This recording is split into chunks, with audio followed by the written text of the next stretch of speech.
We're live. There we go. We are live across 3 channels. There we go. That's kind of cool. Woo-hoo. Hi, guys. Hi. Hello. Hey. What's going on? Hello. How's everybody doing? It's Sunday, and we're about to drink a barrel-aged stout, so I'm doing great. 3 in the afternoon, yeah. Yeah, 3 in the afternoon, yeah. I totally agree, Sean. Totally agree. Yeah. We're just kicking it off in the evening here. It's 3 p.m., so 3 afternoon for you guys, right? Yep. 3. Yeah, it's 9 p.m. here, so this is going to be, we're going to pretend like this is going to be the last beer of the evening, and we're going to pretend like we're decent and not chug at least 5 more Imperial Stouts after this. I mean, I know Remy's gonna, because I know Remy's got at least 2 more lined up, right, boy?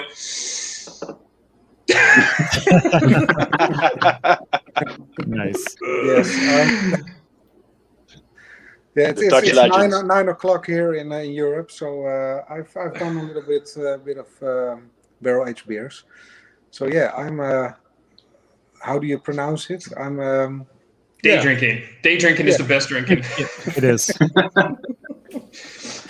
No, so this is a pretty cool little event here. Wilfred, who is actually, here he is. There he is. This is Wilfred. He sent us the beer. He sent the 4 of us from the Dutch Beer Collective a can of Narwhal Bourbon Barrel Aged Imperial Stout, coming in at 11.9% ABV.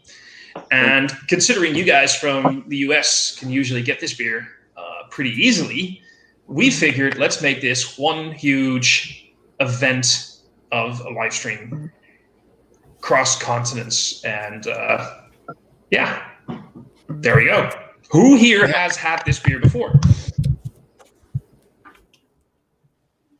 That's only 2. That's good. Oh, Keith, you haven't had it? No. 2 Utah. No. 2. Huh. Wow, I would have thought Keith would have had it. Who here has had the non-barrel aged Narwhal before? Keith, really? Okay.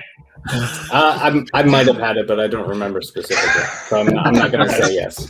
I mean, just like most of your beers. Yeah.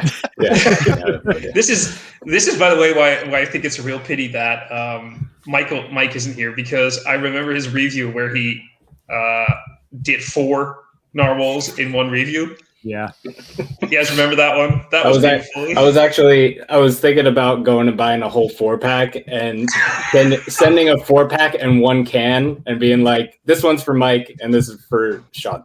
Yeah, there you go. Oh, that would have been great. So maybe one of you guys from the United States can tell us a little bit more about the beer, because you guys are pretty familiar with it. Sean? I'm going to go with Matt, because it's his favorite Sierra Nevada beer. Oh, well, there we go. Matt, you want to go for it? Yeah, I'm like,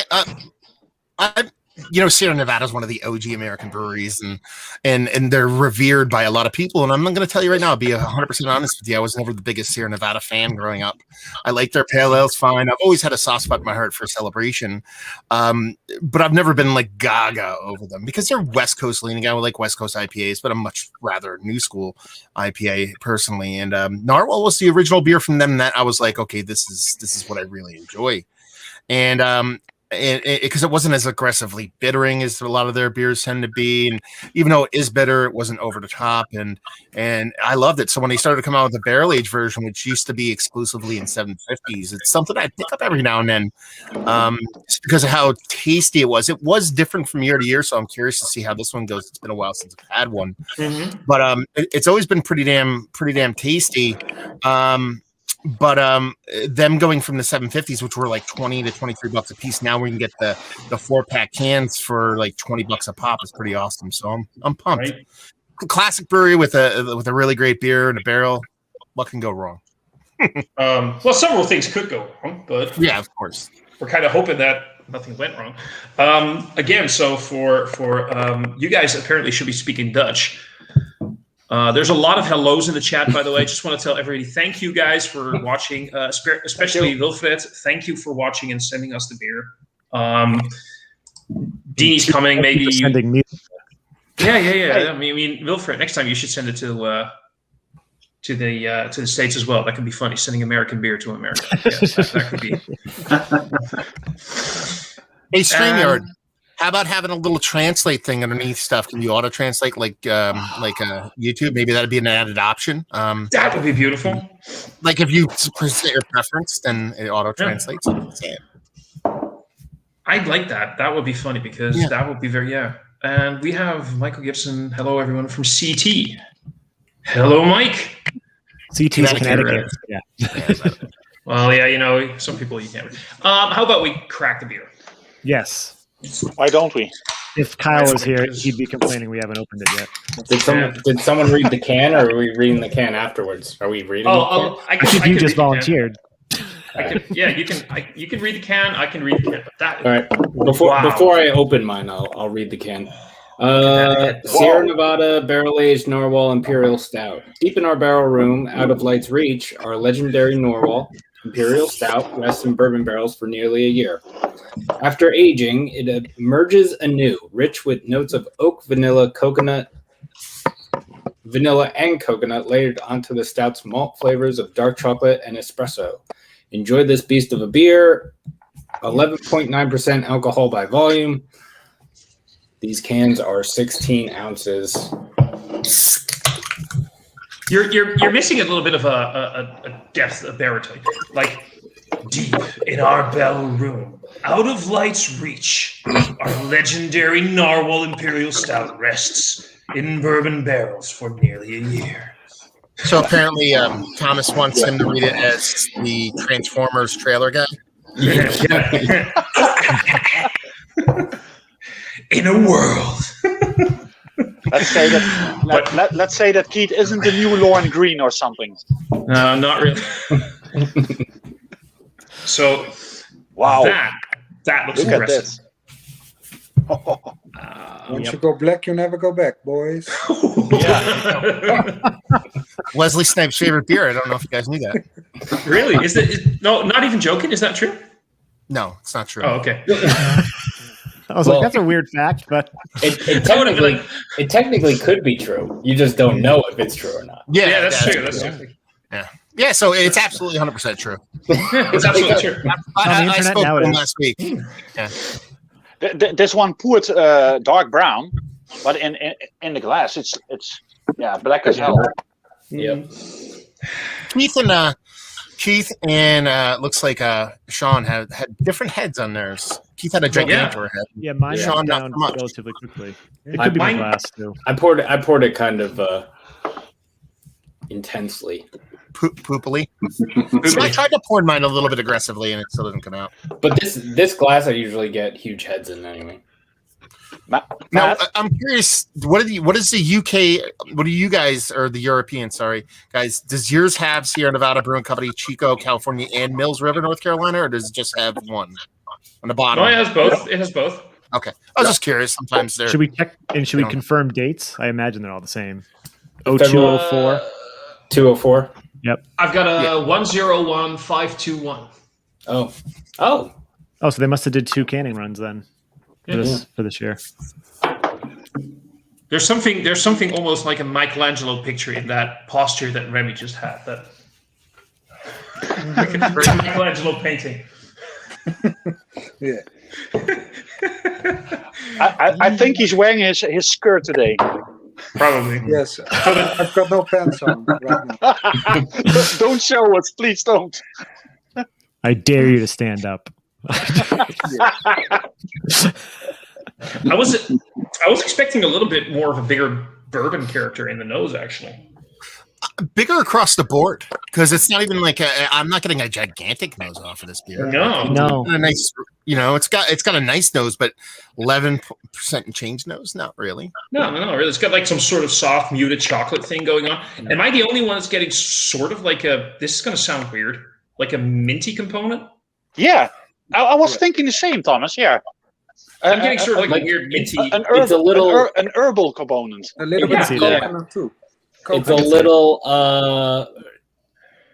not quite as minty, but a little reminiscent of like, do you know what those Andes mints are? The Andes? Yeah, I think I know what you mean. Yeah.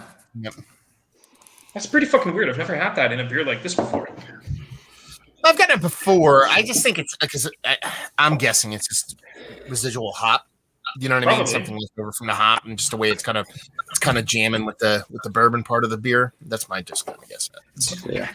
Does anybody know what hops they're using for this beer? Oh no, but Sierra Nevada, knowing them, I'll look it up real quick, but I'm guessing it's a lot of old school C's, Centennial stuff like that. I would imagine. Warrior, maybe. So maybe we could just sort of like go the line and see what everybody's thinking about the beer. I'll go last because I'm first on the screen. Matt, what are your first impressions on the nose? Nothing too overly aggressive. I mean, there's not overly bittering both from hop and malt perspective, but there's a nice chocolate component there, from a like dark baker's chocolate to erring towards a middle semi-sweet chocolate, but nothing too crazy. There is a soft bourbon character, it is a soft barrel character, but it's nothing overly aggressive. It's if I were to drink this blind, I would say it's a barrel-aged beer, but I would also say I would guess that it would be sub 10%. That's the way that kind of this is coming off for me. It smells nice, nothing flawed, nothing negative, no oxidation, yada yada yada. I wouldn't expect it at this young, but it smells nice. It smells like a nice beer. Yeah, exactly. Well said. Like Sean? Yeah, no, I'm probably going to say the same thing. It has those overall kind of stouty vibes, roasty, toasty chocolates, but everything there it's there, but it's very subdued. Not something I would expect for this beer in general because of all the times I've had it. It's usually bolder. Mm-hmm.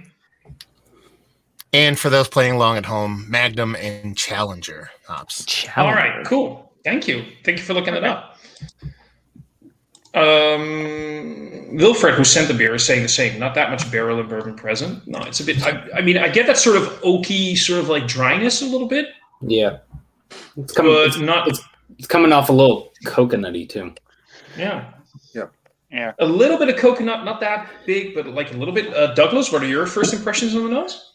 Yeah, the same as those guys said. And I want to add some licorice to it.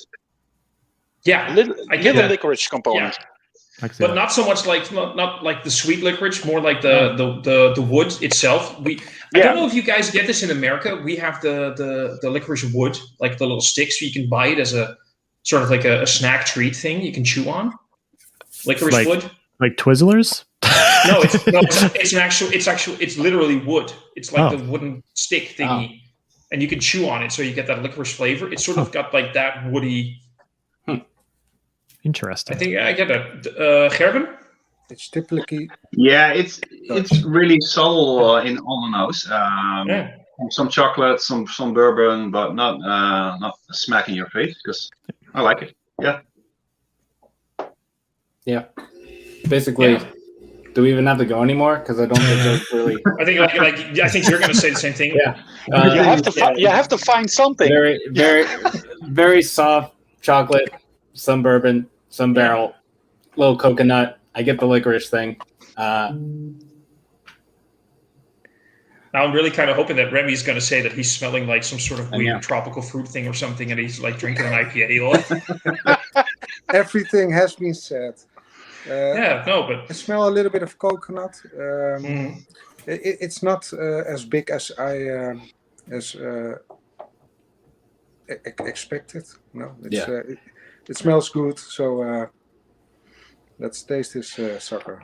I think that's, by the way, the first what you just said, though. It does take the smell of it. It is not like bad. It's a really nice smelling beer, and from what I'm smelling, I'm not going to be disappointed in the taste. I think it's probably going to be very delicious. It's just not a big bourbon beast that you would expect from. And that's the thing that I think maybe you want to flip the script on, because the way we're all talking about it as a soft nose comes off a little bit negative. You might want to give them props as a couple-month-old big bourbon barrel-aged beer not being a hot mess, not being super violent. You know what I mean? So think about it from that perspective. It might taste really good because they've managed to mellow this beer out before putting it in a can where, a lot of beers would be like rocket fuel at this point. 12%, a couple months old, not too shabby. Yeah, I gotta agree with that. That's true. I mean, I had this. I had a mystery beer earlier today. I'm not going to say too much about it because the review still has to be out there. The coconut in that and the spirity boozeness and just like you said, the hot mess was so intense that I could have sworn it was a non-barrel aged coconut beer. so intensely coconut forward on all that barrel presence. Here, everything is just mellowed out and smooth. If I had this as a mystery beer, I might have said this could be a barrel-aged beer, but maybe like 3 years old. Like mellowed down and soften up a little bit. Yeah. Yeah, minus the oxidation, because there's just no oxidation whatsoever. Exactly. Cheers, guys. And Wilfred, thank you very much for sending us the beer. Cheers. Cheers. Thank you, Wilfred. Keith, thank you again.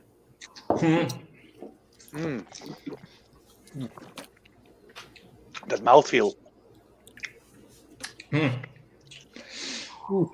That's nice. It's a little bit hot still. There's a little bit of a heat in the back end. It's kind of sweet, and as Douglas said, it's a little bit of licorice. Yeah, I agree.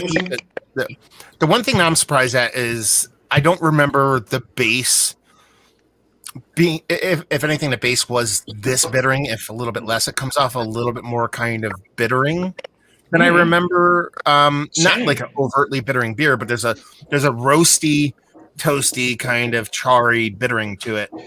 I was going to say the same thing, like that sort of charred barrel character that like coffee without the coffee flavor, like coffee. There you go, exactly, and that charry burned bitterness.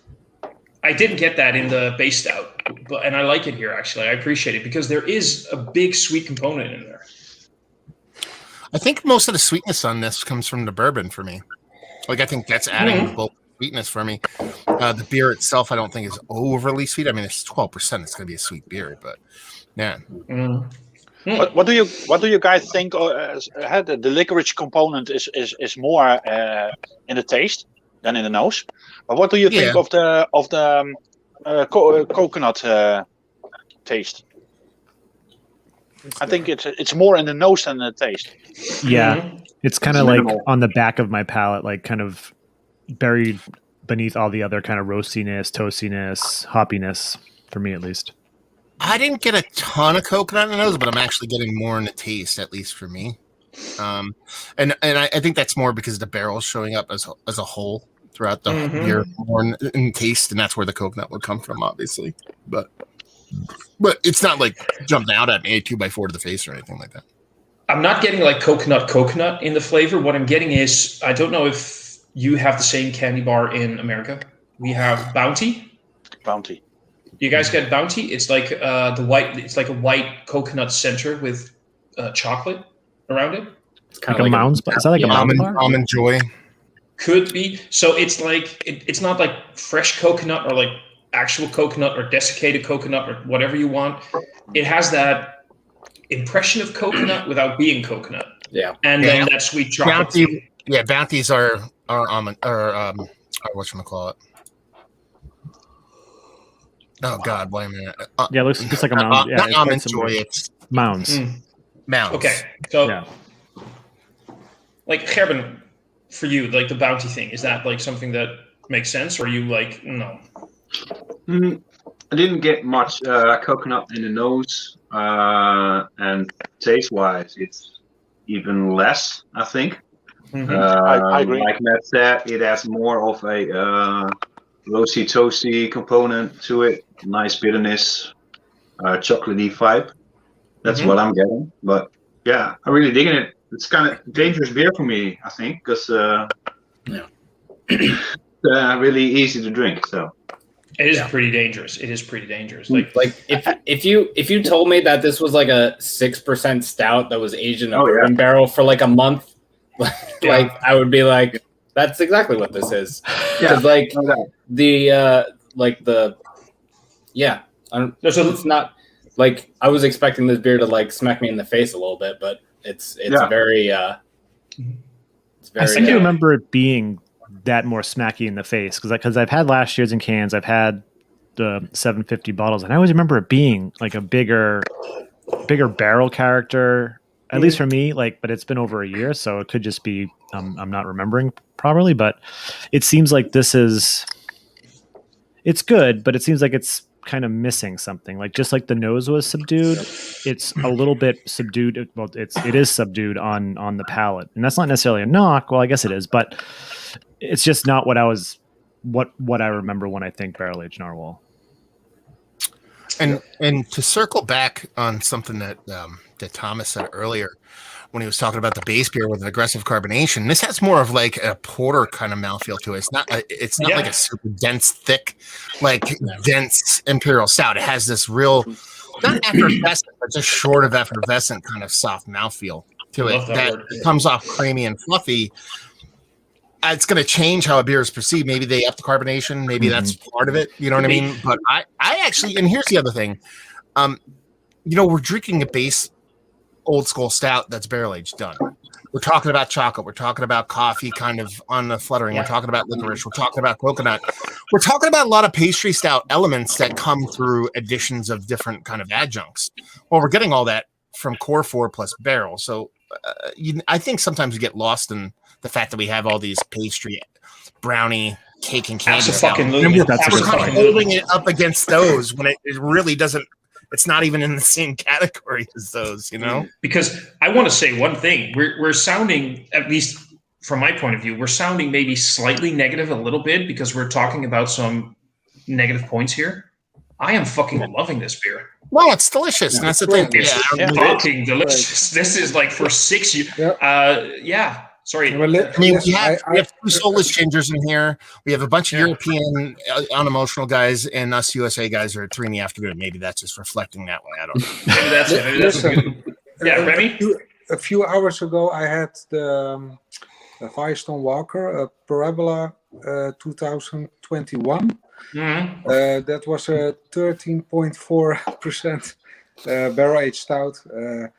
It was fucking amazing. It's near How can I pronounce it? It was a lot thicker and better in the barrel than this one. This looks a lot like a porter, and that one looked a lot. So. I see what you're trying to say.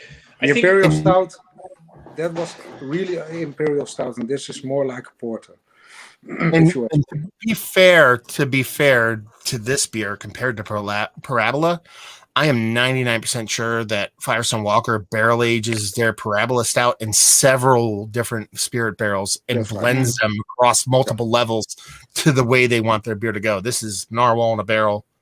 It's one barrel. You know what I mean? Like, it's not like they're not taking several different barrels. And like when Firestone Walker does their anniversary beer, they bring in like sommeliers and cicerones and shit, and they all taste all the variants and blend their own blends together and do all kinds of crazy stuff. So just in this beer's defense. Yeah. Did anyone? Just a question. Did anyone say vanilla? Because it does say vanilla on here, but I'm getting that sort of vanilla. It's like almost. It's kind of like what you were saying, Thomas, about the coconut. Like it's almost coke. It's like coconut, but it's like just like right. It's like not quite coconut. Yeah, I feel like the vanilla is kind of that way as well. It's like vanilla, but not quite vanilla, kind of thing. I see what you mean. That's sort of like it's getting there, but not quite reaching it. Like I'm not going to say like where you have the difference between extract and essence of vanilla. Yeah. So I'm not saying this is like the essence of vanilla, like the fake shite, but so Matt said something earlier, which I think really hits the point for this beer. This is a 4-core beer in a barrel, but it gets the impression of like a pastry stout, where you get adjuncts in there. Yeah. And the adjuncts can sometimes taste a little bit fakey, and not here. Here, it's all 4-core. So whatever you're getting is from a barrel. It is from the malts. It is from yeast. It is from hops. So everything is original. It's real. I'm not sure why some of these components come off a little bit pastry-ish, but it's making it incredibly fucking drinkable, very easily drinkable, because Keith, said at some point this comes across like a 6-point-something%. Yeah. There's a little bit of heat in the background. Yeah. Yeah, tells you like, okay. If when you sometimes with like lower ABV barrel aged beers, some of that you could mistake some of that alcohol for just spirit. Yep. Oh, this is funny, by the way, because this is, by the way, funny. Kyle apparently did a parabola, whatever, about a 2015 last night. So there we go. And he's saying about the pastry stout notes without the intensity and adjuncts. So it comes across as not very fake and caramelic, but it doesn't come across as actual coconut and vanilla. It's a bit weird. And this is something that I'm curious about. Maybe someone can answer this, because I was thinking this afternoon. Where does the coconut aspect come from? I'm assuming it's from the bourbon barrel. Yeah, that's where I think the vanilla would come from too, because like the vanilla, you're gonna get that like with like the oakiness and stuff from the barrel, or just like the bourbon in general. So, and a natural vanilla would combine with the chocolatiness of the beer, combined with, you know what I mean, the actual like spirit sweetness, that kind of rich kind of like all that combined. It usually has to do with time in a barrel too. You rarely do you see a 6 to 12 month barrel aged beer show coconut, which is oddly enough, Joe from the Beer Patrol. It's one of his singular favorite note in beer is the coconut derived from a barrel. But it comes from there. I was going to say something else, but I forgot. This happens. I really like the bitterness and the dryness in the end. That makes you want to drink again and again and again. Oh, what I was going to say was when you were talking about previously, Thomas, about the pastry stouts. It's not so much as this tastes like a pastry stout. So the way I think about pastry stouts, I think about pastry stouts like Hollywood. And that, like, you know what I mean? Like so many like people in Hollywood get plastic surgery at a point where they're trying to accentuate features to look like dramatically different than their classic beautiful selves. So, you know, you take these kind of coconut tones and you take these kind of chocolate tones and you take these kind of, you know, kind of pastry level tones that you get from beers like this. And it's pastry stouts are like, well, I thought this beer tasted like coconut. I thought it tasted like vanilla. I thought it tasted like chocolate. I thought it tasted like cherries. Well, let's just put more of that shit in the beer and it'll taste even better and blow out the features of the beer to where it looks like a fucking weird kind of alley cat steroids. So it's like to step back and just appreciate those things in its more natural state, or I should say more reduced state, or more just subtle. The most beautiful people that people get plastic surgery and you never know they had it. Those are the people that why plastic surgery existed, and that's kind of what beer does. Where those other people that look like clowns and shit, Ryan. Yeah, I went there. No, but I see what you mean though. Because, but having said that though, those are my favorite adjuncts when the brewer realizes, without overdoing it too much, if they want to do an ad. I've got this porter in the fridge I want to review next week if I have time. So it's an 8.7, 8.9% ABV adjunct porter with chocolate and vanilla. Now, I will not really quickly buy adjunct stouts myself, but if you put chocolate and vanilla as an adjunct in a porter, I get excited because you're enhancing, if you do it the right way, flavors that are already there. It's not going to get too discombobulated. It's going to, you know, still be its own thing with a little bit more intensity if you do it right. Just quickly want to point that out anyway. Yeah. Somebody. I mean, you can go to comments. No, go for it. Yeah, go for it. I was just going to say, and there's, I mean, I've done a few mystery beers, but I'm sure people who have done more mystery beers can attest to this. You can have a beer with a bunch of adjuncts in it and not get any of them. Not get like I know I've had a few beers, just like not mystery beers, but like and not get any of the adjunct that they say it's in that is in there. Yeah.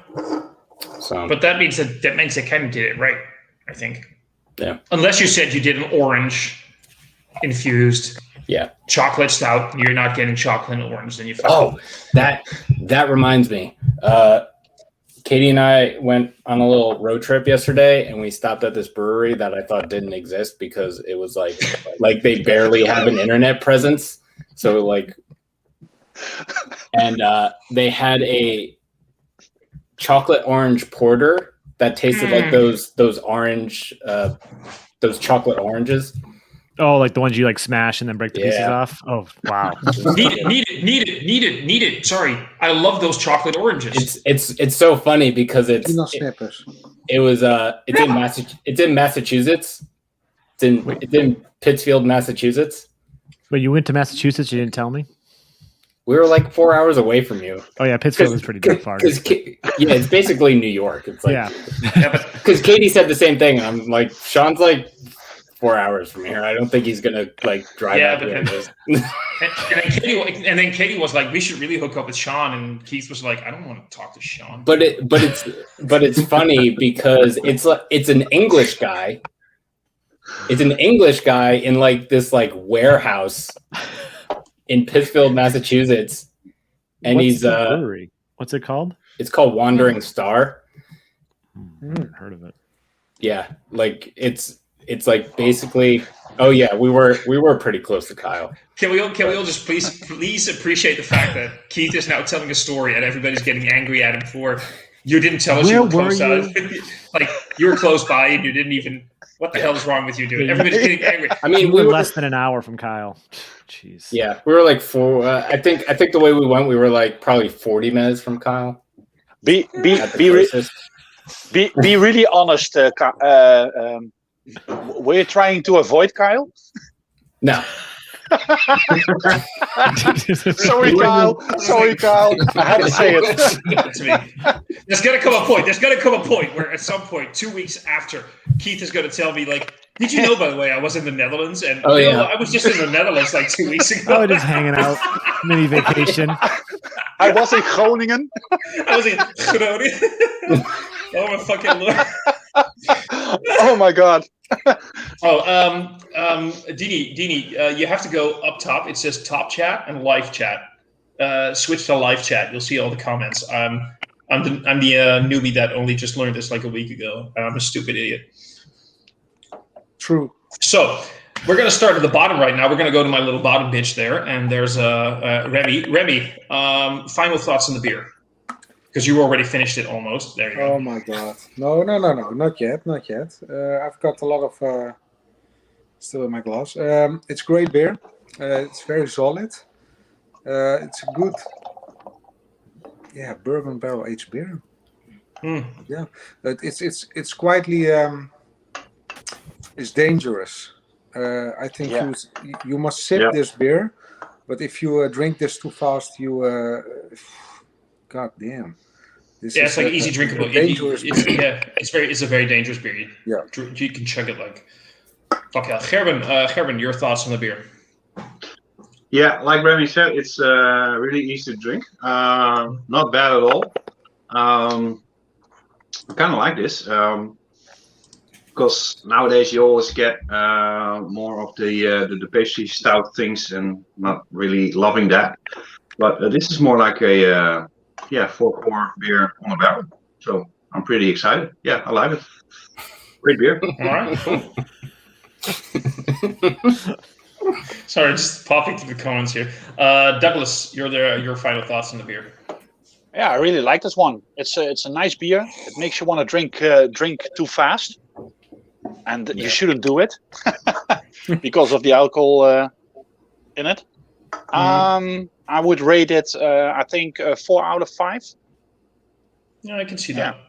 I can see that. Yeah. I will drink this one again. Hopefully. Yeah. Oh, this is an interesting one. Yeah. What? Oh, that's good. I didn't know this. This is apparently a thing. That would make sense, right? That would totally make sense. I didn't even think of that. So if like Joe or Kyle is watching this from Keith's or Nerdsense channel, leave it up to Ryan. We haven't talked to Ryan up there in a while. Yeah, man. I mean, Ryan fucking everything up for everyone. Thank you, Ryan. God damn it, bitch. Maybe we need to stop simul streams then. No, this is actually kind of fun.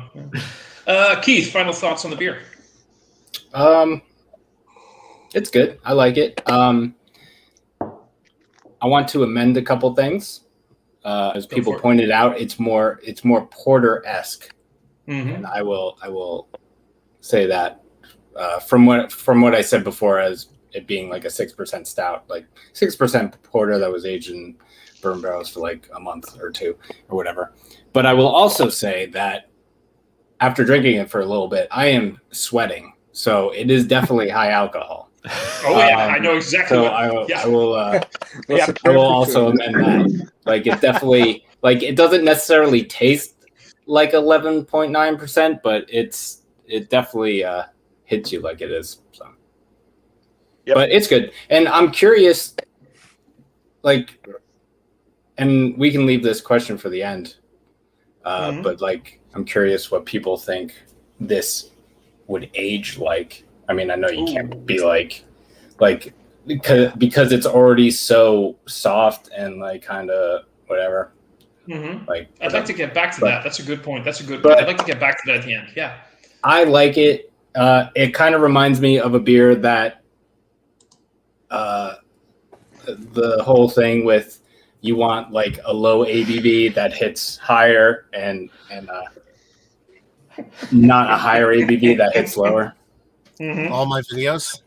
Oh, yeah.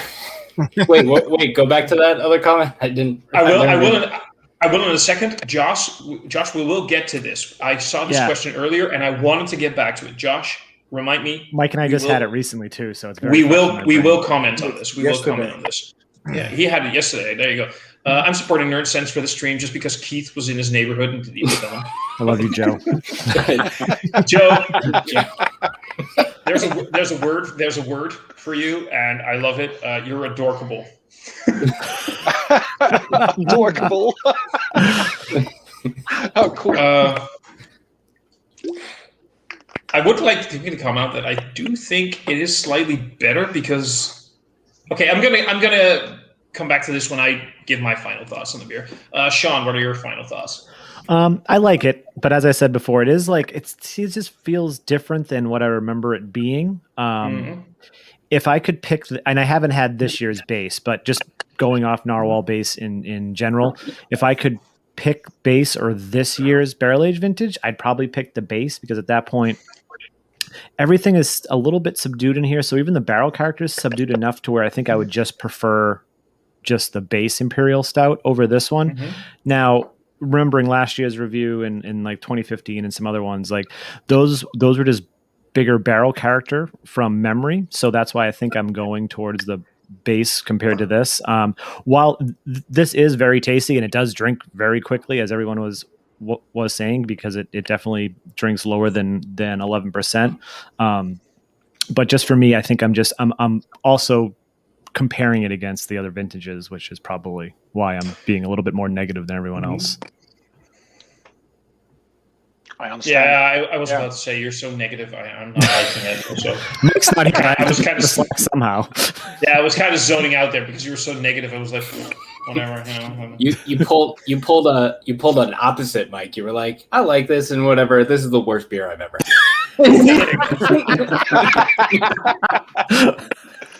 It's fine. Forget about it. Matt, what are your final thoughts? I love this beer. I think it is absolutely fantastic for a specific reason. Is it the best barrel aged? Is it the best stout I've ever had? No, it's the best barrel aged. I think you and I are going to agree, by the way.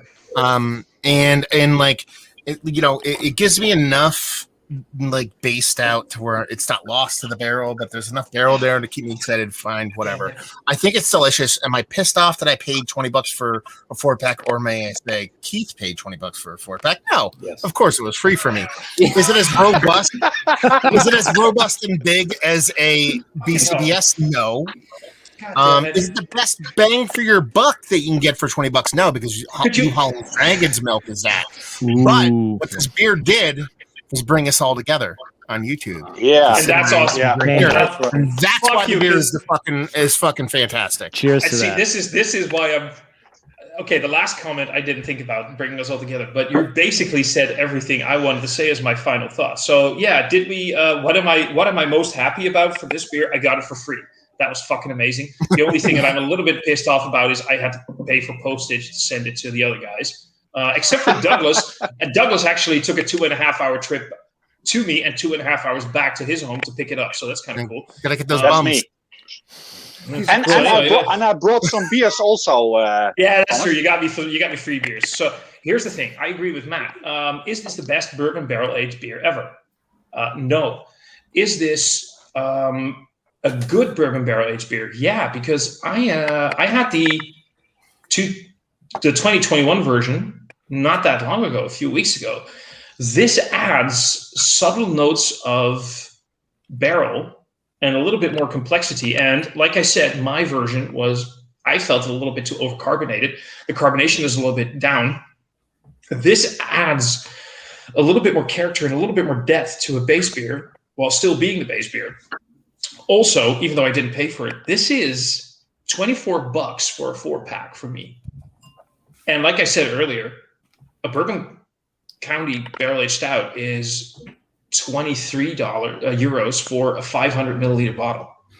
That's a great beer, and maybe as the beer itself a little bit better than this. But I could get basically almost 2 liters worth of a great beer for the same price.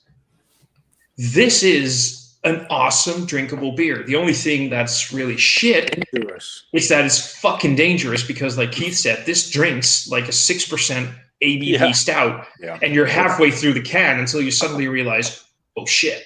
You start sweating. I'm blown away. It's that cheap, like, man. Like, you're talking about basically $4 above retail, what we pay in the United States. Yeah. Like, that's crazy. Import tax and all that stuff. You would think it'd be way more expensive. Like, there we go. Wilfred is the one who sent it to us. $5.95 for this. This is I pay more for a Moersleutel. You guys had Moersleutel beers by now. I pay more for a Moersleutel barrel-aged beer that is from the Netherlands, which has 33 milliliters less in a can, actually. Go figure. I pay more for that than I do for this. Well Sierra's been doing it for so long. To be fair, Sierra's been doing it. And there's other ones that undercut this. So you're talking about, like, I think 1050 over here is like $15 a 4-pack. Granted, the cans are smaller. New Holland's Dragon's Milk is like $15, and that's probably your best bang for your buck bourbon barrel-aged beer over here. So there's beers that, you know, under a Lagunitas, they'll give you a 6-pack for fucking $12. They don't give a fuck. You know what I mean? So you just brought up, and that's the thing that I wanted to really get to before we end the stream.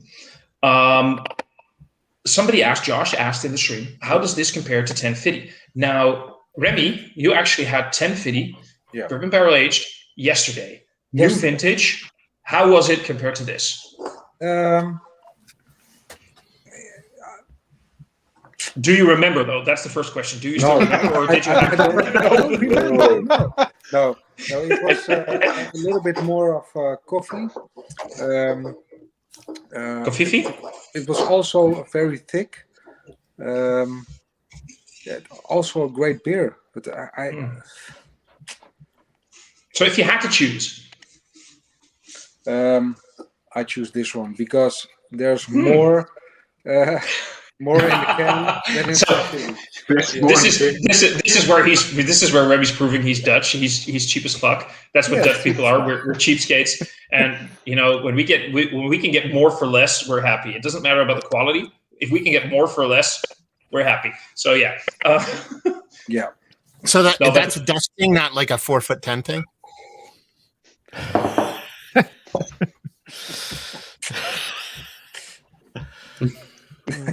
Do you want me to take my shirt off? I will take my shirt off. No. Please don't.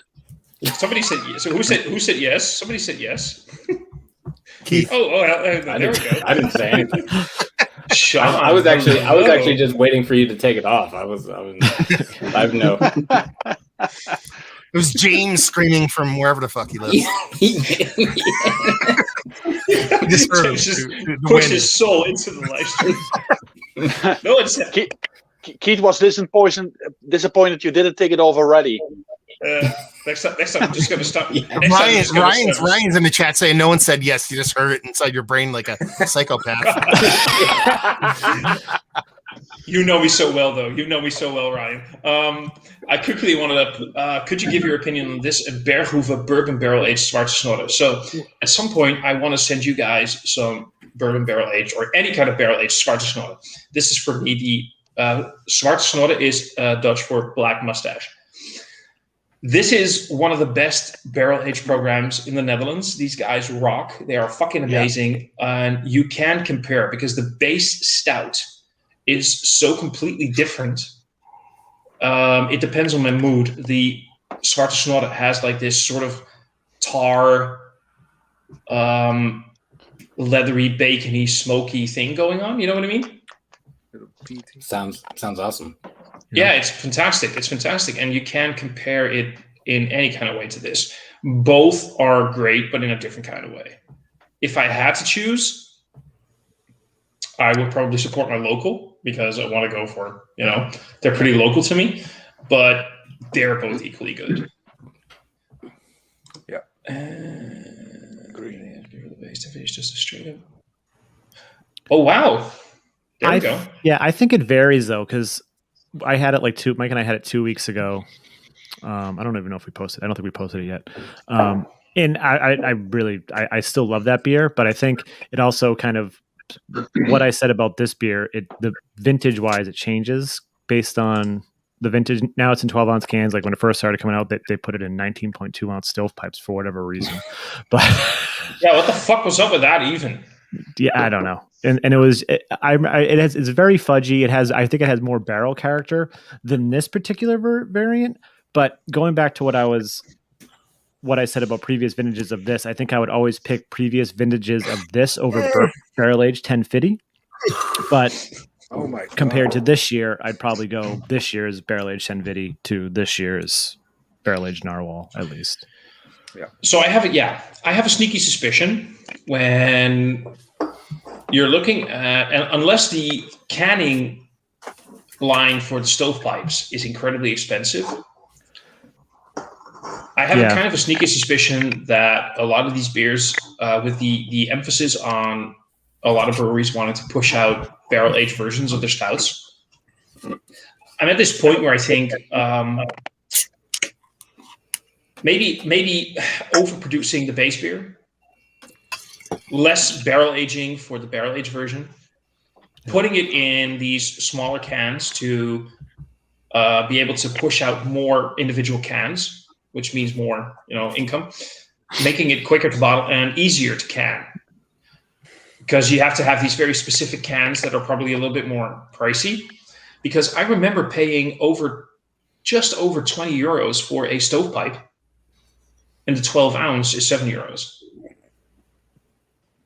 Yep. Well, I think too, like when they first did like the stovepipes, well, they were like brewery exclusive, and then like I think the year or two before they did the 12-ounce 4-packs, they did start distroing the stovepipes.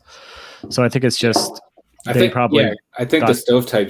stovetops did get distro.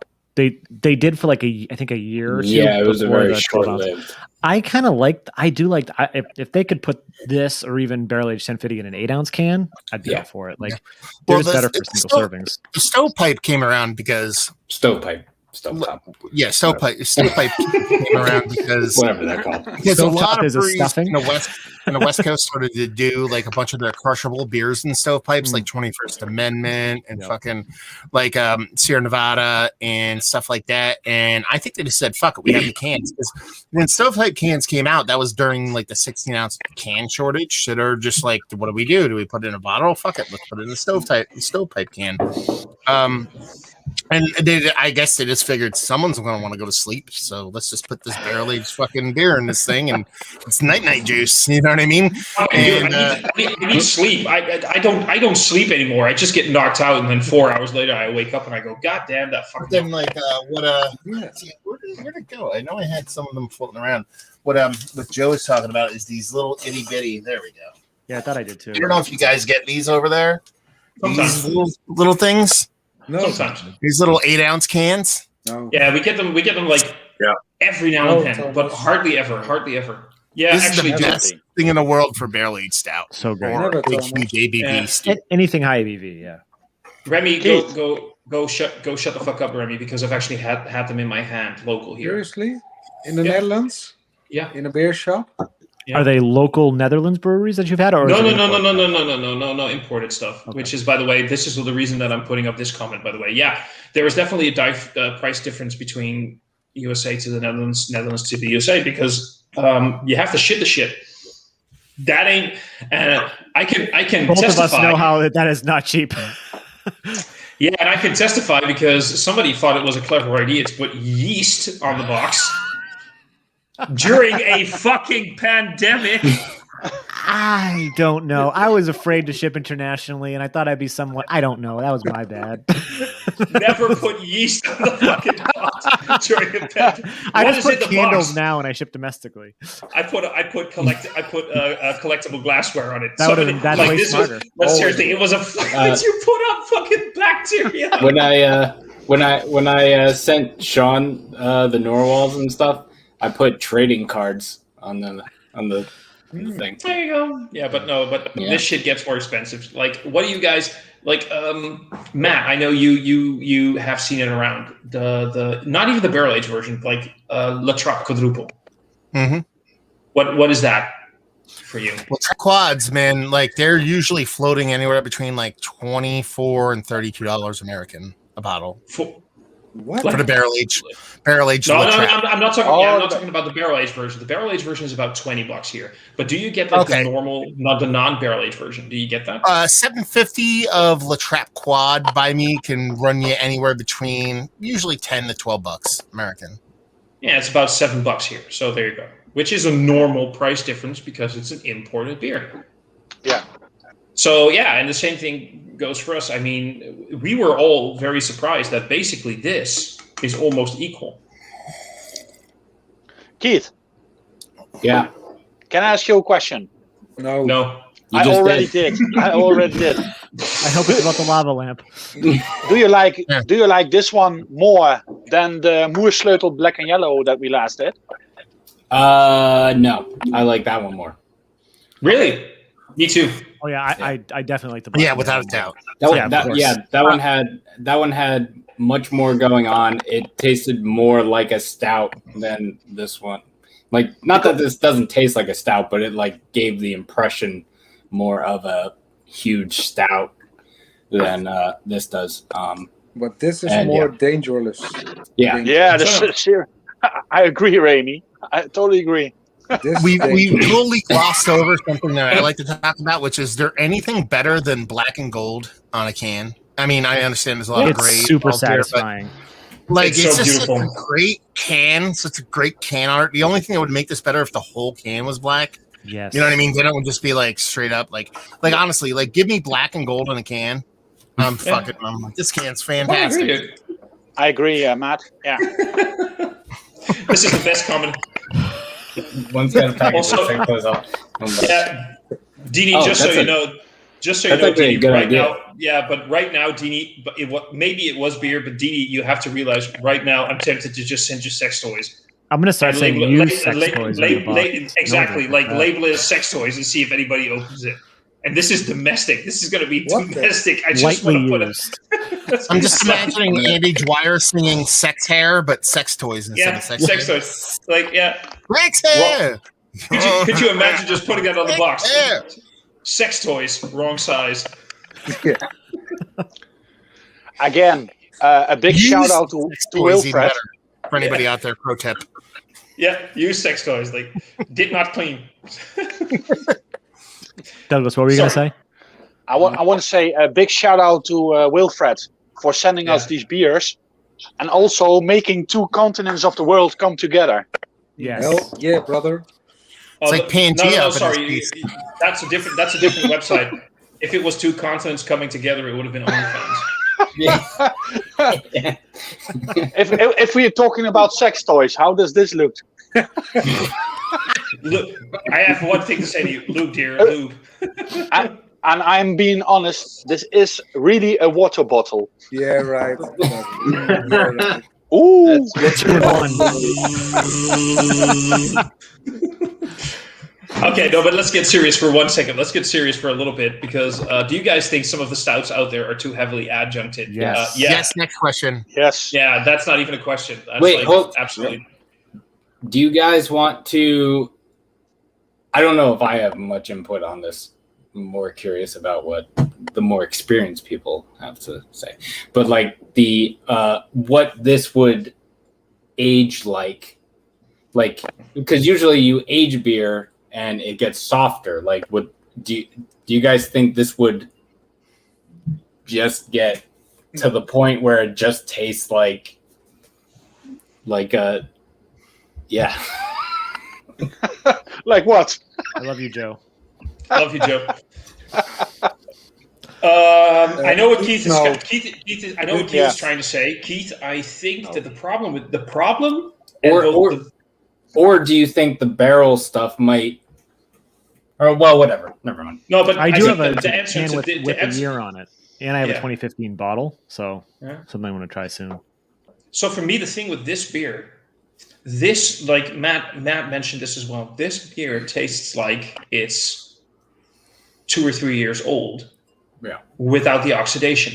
This is a barrel-aged beer, where the sharpness and the raw edges of a fresh, heavily intense bourbon barrel-aged beer, it's got that. The edges are gone. It's been 2 or 3 years in a can or a bottle or whatever.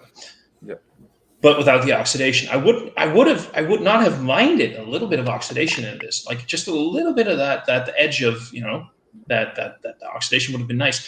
I think if you were to age this specific beer, not a bourbon beer, this specific one, if you were to age it for 2 or 3 years, I think it would probably not be that great. I think it would probably be less than it is right now. I think it is at its sweet point right now, the way it is. Yeah, it's a double-edged question. Do I want to try this beer in 3 years? Yes. Do I think it'll be better in 3 years? No. You know what I mean? Curiosity. You know what I mean? Obviously, I want to try it with some time on it, but you'd be surprised sometimes because there's a decent amount of bittering in this beer, so it could round into something kind of like just super drinkable and creamy and delicious. Who knows? That's the great thing about aging beer. You don't know. And like double down on that. Aging in a can. How many ageable cans? I mean, 1050 is a perfect example. Like that's one of the oldest aged stouts or oldest stouts that are in a can that you could age. Like we actually don't know the like long-term ramifications of aging in cans. It's not something we've done. So well, that was the when we did this is mostly to Sean when we did it Extreme Beer Fest. And had the carton barley wine with the whatever. Yep. The orange or whatever. Was it orange peel or? No, it was the grilled pineapple and cherries. Or whatever. Yeah. Yep.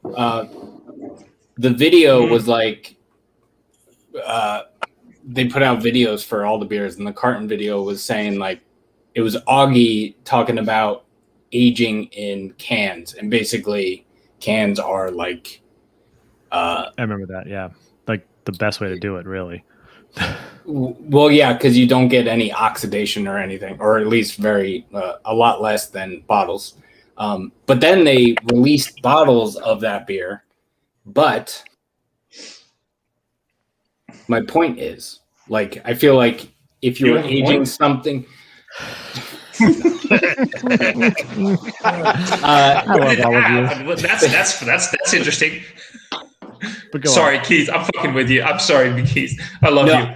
I feel like if you age something in a can versus a bottle, you have to age the can like 3 years because of no oxidation. Yeah. So like aging something in a can for 3 years is the same as aging something in a bottle for a year or whatever the. Did any one of you guys age the same beer in a bottle and the same beer in a can? I'm trying to think when that happened. Like what? I'm trying to think who's done that though. I don't think any breweries put it out, have they? Like a bottle.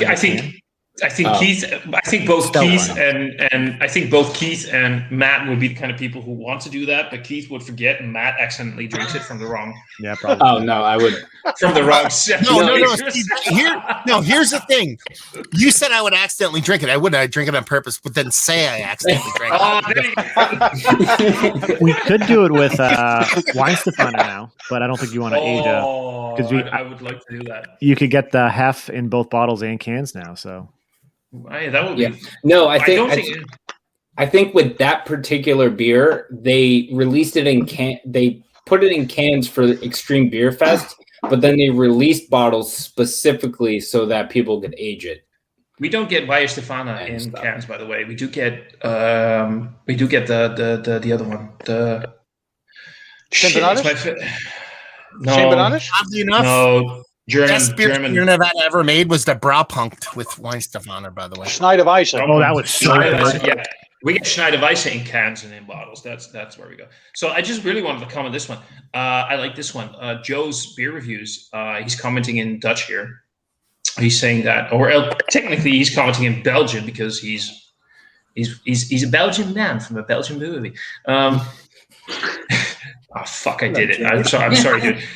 I didn't. I shouldn't have done that. But he just did a Panapot 2017 with a 2020. But here's the question, though: what kind of version? Because you have Panapot, you have Panapot Reserve, you have Panapot Grand Reserve.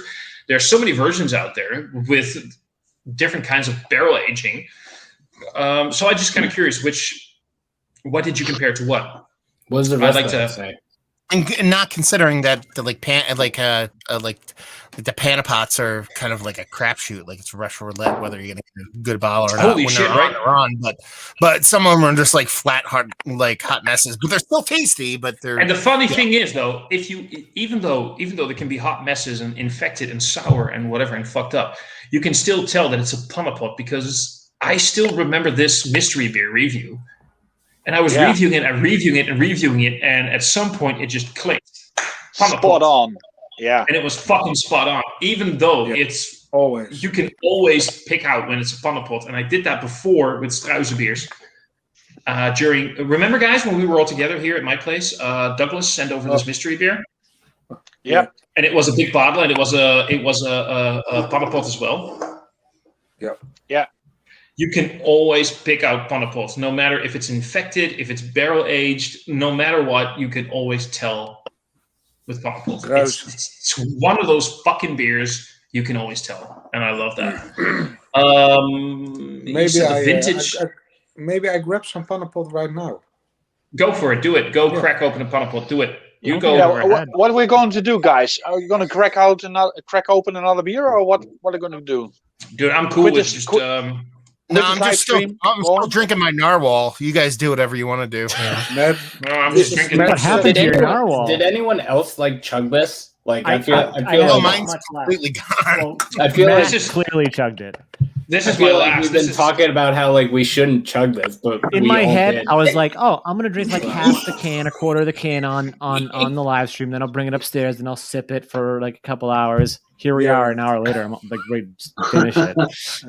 I mean, exactly that. I think it's only 4 o'clock here, so it's fine. So fucking go for it. I mean, it's 10 o'clock right here. So Sean, your wife is mad at you right now.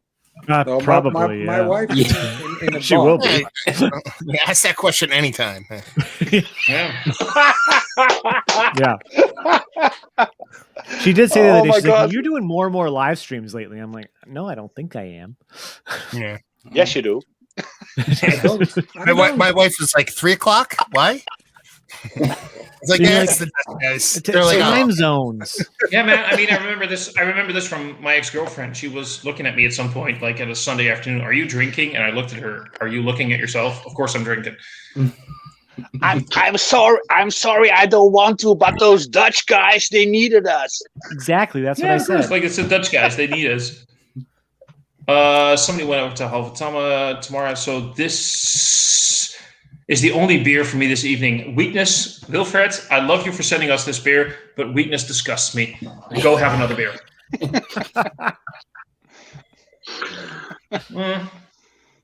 I'm seriously tempted.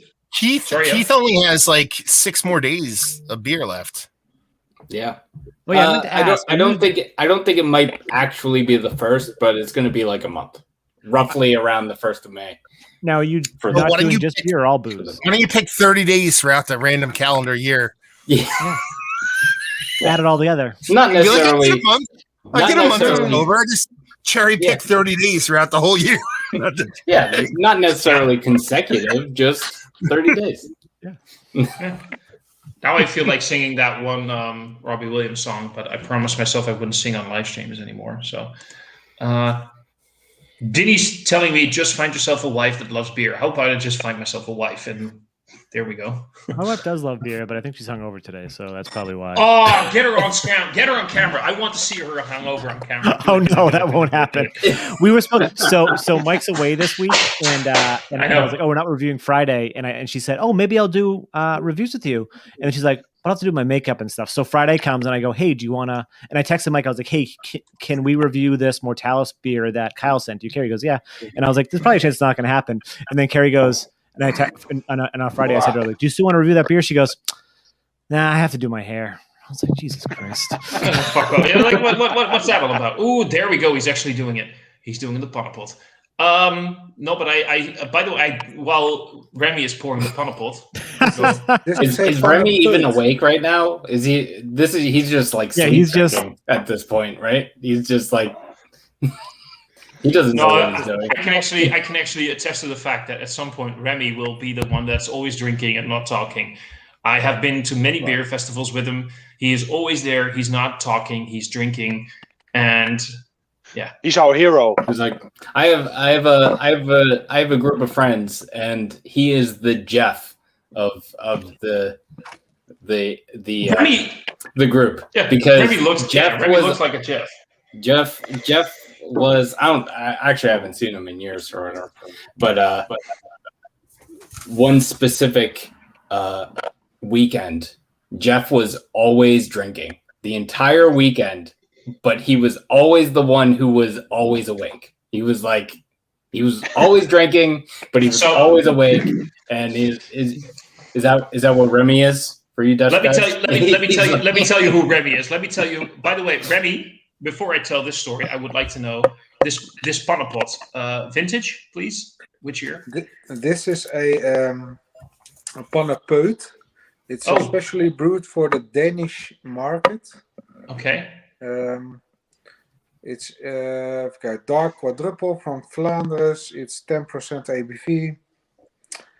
It's this year's new Pannepot. But is it the barrel aged version though? No, it's not barrel. Oh, okay. It's like no, okay.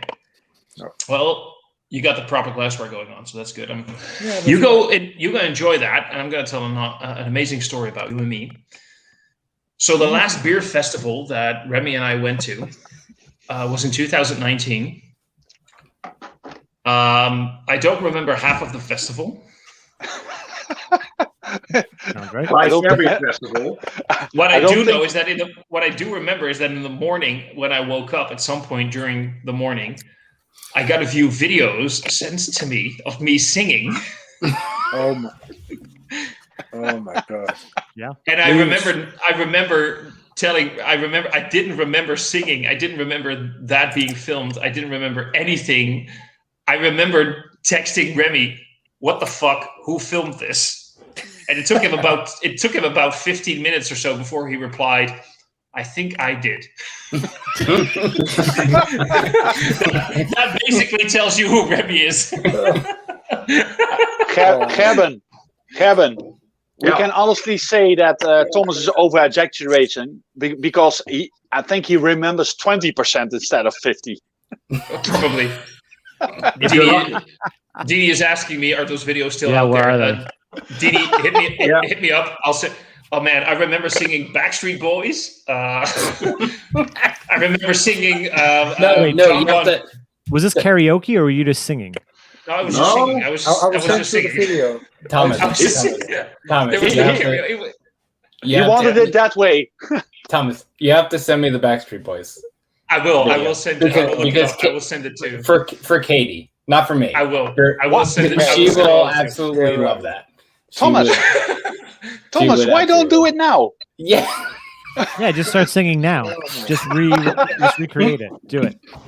I think it went something along the lines where I sat at the table. I remember being completely red faced, shorter hair.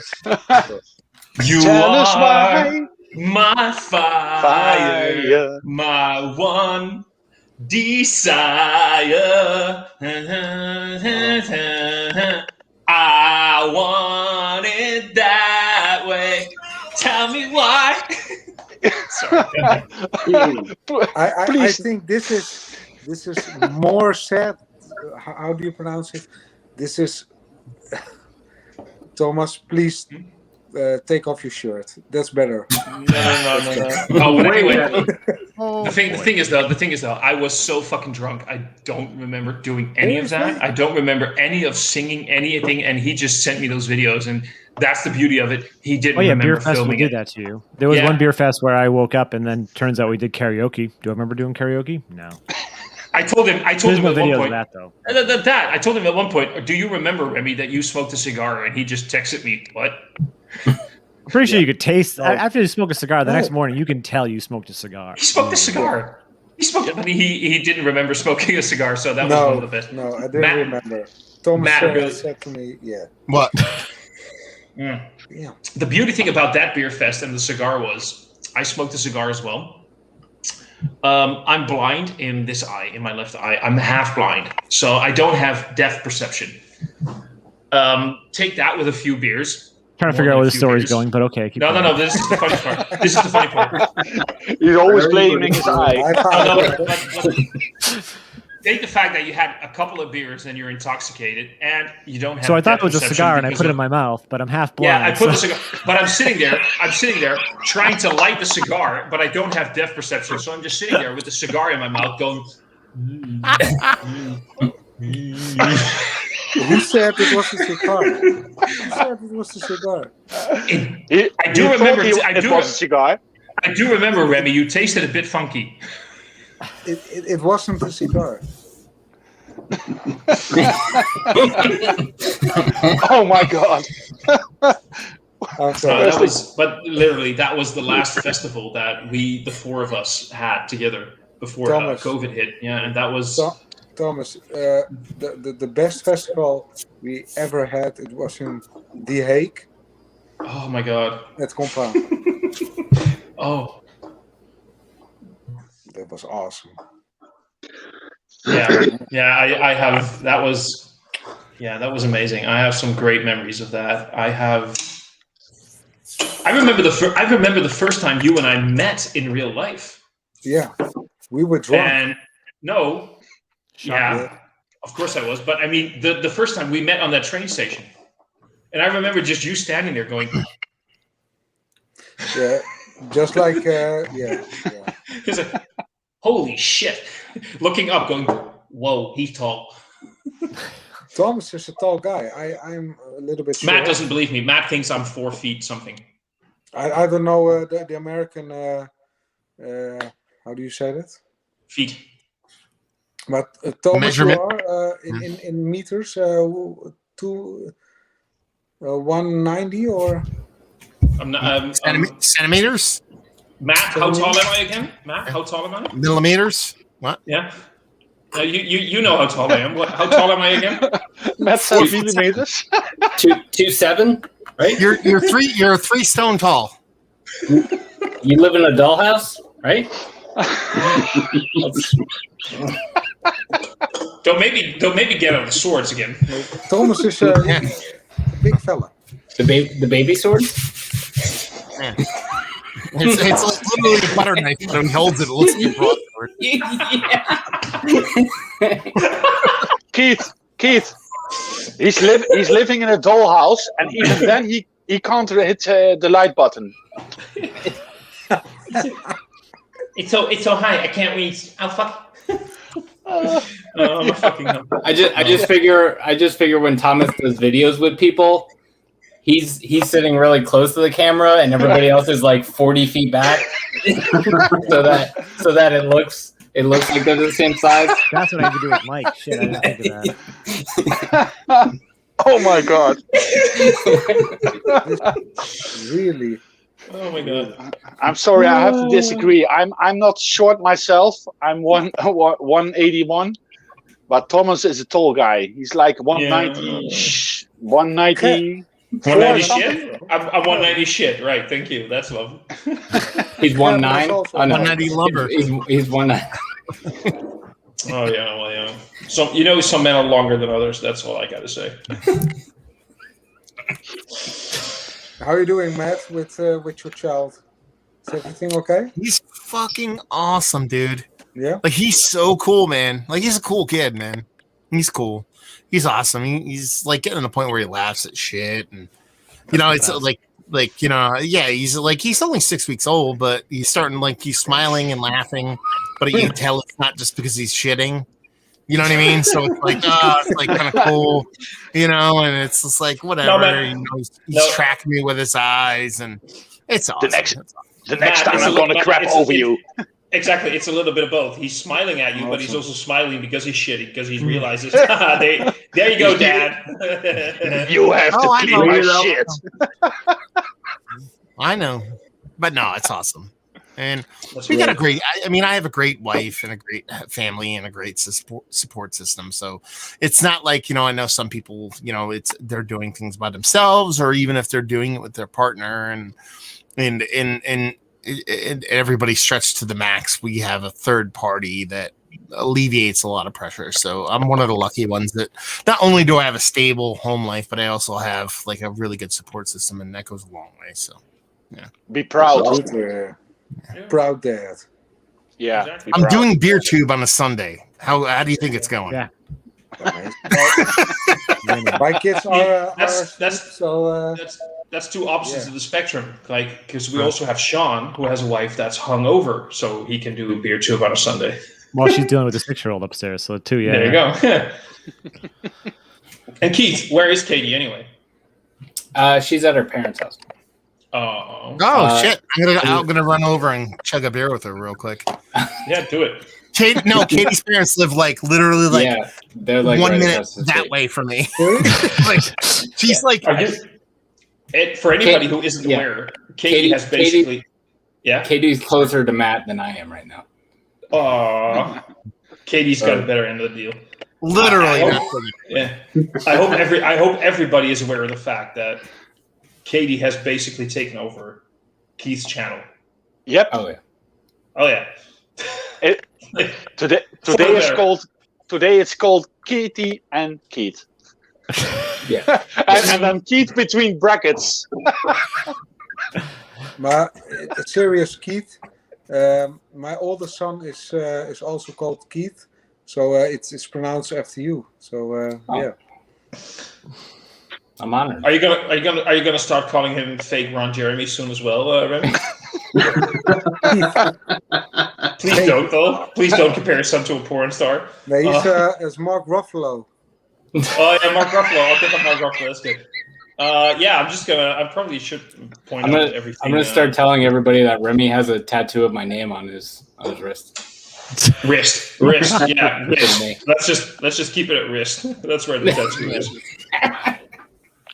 But Thomas, you were talking about beer festivals, but there's one beer festival we haven't attended yet, and that's Matt's Beer Tupalooza.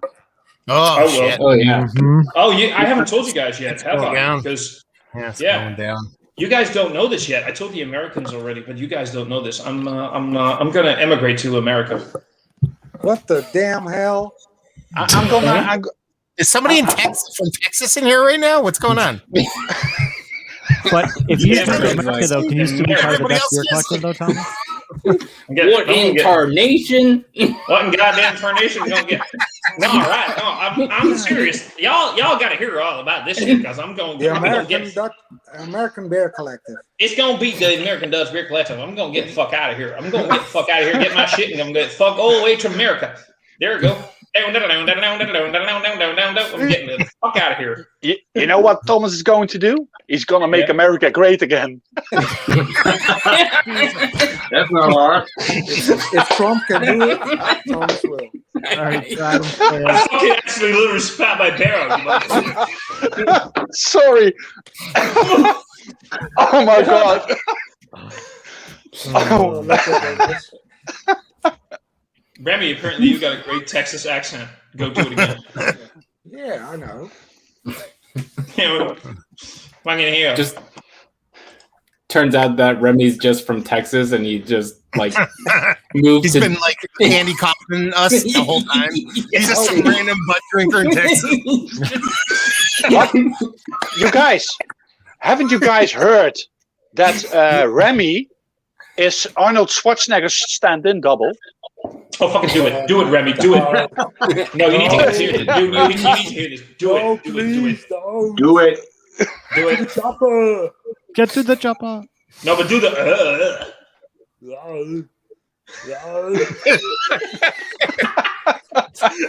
Get to the chopper for the shout now. Bring me some beers. Yes. See. Oh my god. This is where a fucking pint of 12% ABV Imperial Stout really does this work. 10% ABV. Oh my god. Oh my god. Are we guys gonna hang around for a few minutes or not? Yeah, I'm cool, man. I could hang around for a little bit longer. I could get another beer. then awesome, I got but 10, 15. Yeah, I'll grab another beer. Yeah. I'm gonna grab myself another beer. Back in a sec. Yes, ditto. awesome. I'm gonna go get another beer. Let's do this shit. Yes. Oh my god. Thomas is away. Thank God. God. Nice. You can let your Texan out, Remy. Yeah. You want something to say about Thomas? Because he's a filthy Dutchman. Isn't that what every Dutch person says about every other Dutch person? Yeah. That's Yeah. Oh, he's back. Oh, please put your pants on, Thomas.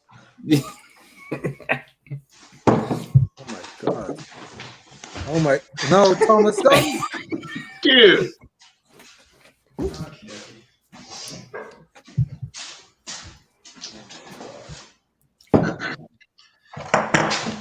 What was that, Thomas?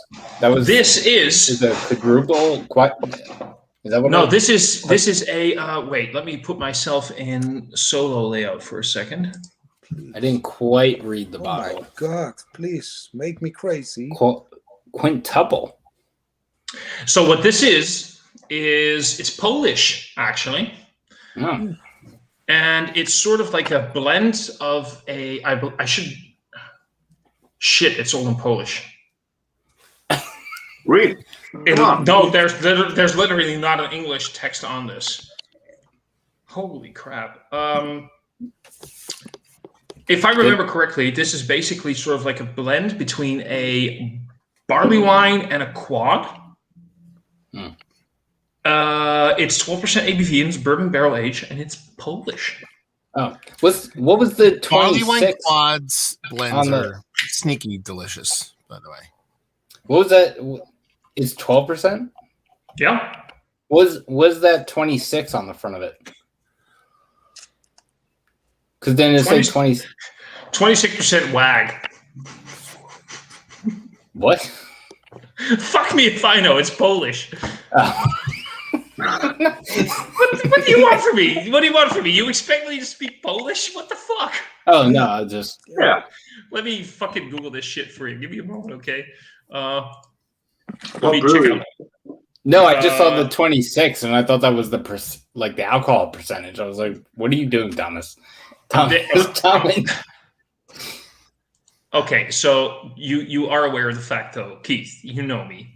I mean, I know those little 2-ounce shooter bottles look huge in your hands, but I'm just trying to look out for you. I love you. You do know that I would have actually opened a 26% barley wine if I wanted to. I'm that fucked up. Yeah. Remember that one live stream, Keith? Do you remember one specific live stream? Maybe. Do you? Which one?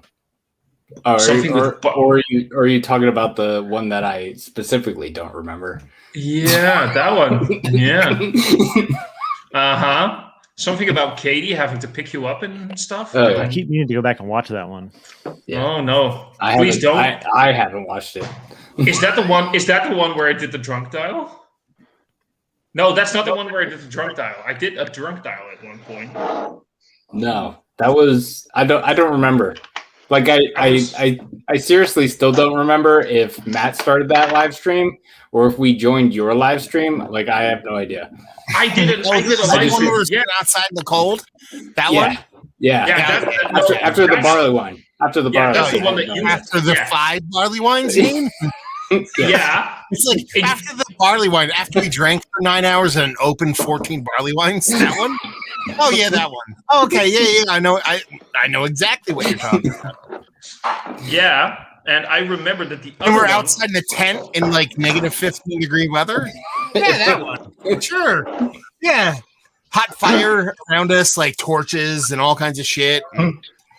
Yeah. That one. I remember the other live stream. That was one that I did. That was one where I started something about Eurotrash and. I think that might have been your birthday stream. No, the birthday stream, I remember the birthday stream, I got really fucked up. In the birthday stream, I actually just opened a Firestone Walker and chugged it for no fucking reason. No, you chugged it for good reason. It was good reason. That's my goddamn birthday. No, I remember doing the drunken dial, but that was just, I had a Friday or a Saturday evening and I was bored. And I did this drunken video call. I remember that. I remember that. So anyway, here we have Polish quadruple bourbon barrel aged. There we go. So what brewery is it, Thomas? It's called Young Court. Okay. Yeah, it's this was bottled almost 4 months ago. This is weird. This is odd. This has this weird metallic astringency to it. This is like when you have a copper penny and you put it in your mouth. Yep. Mm-hmm. It's got that copper astringent. Did you taste it yet, or just no? That's purely the smell. Oh. Yeah. The entire nose is just coppery astringency. I'm not getting bourbon. I'm getting a little bit. So it's probably the best. It's probably the best beer ever, right? Yeah, of course, because it's weird and that makes it amazing. Just like us. Yeah, you guys aren't. What the fuck is this? This is just like pure copper. So what is the rest? I feel like you shouldn't open things like that when you're not around other people who can like also taste it, because like I feel like that's one of those beers that like is a. What does it taste like? And then put some in a like little vial and send me some so I can. Yeah. Does it taste like you got punched in the mouth? So pennies. It doesn't taste like blood.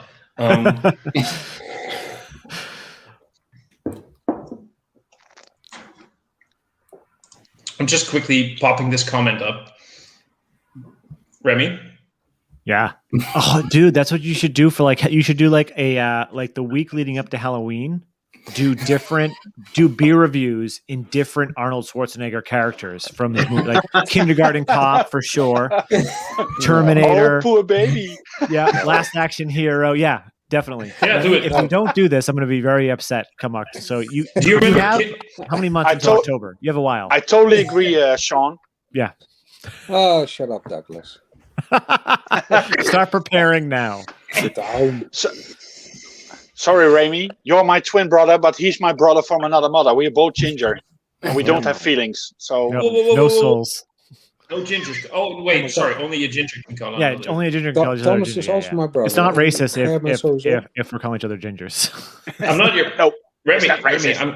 I'm not your brother. I'm your lover. Remember? Why not? What is everybody else drinking right now? That barrel aged Narwhal is hitting a little different in the Netherlands than it is here.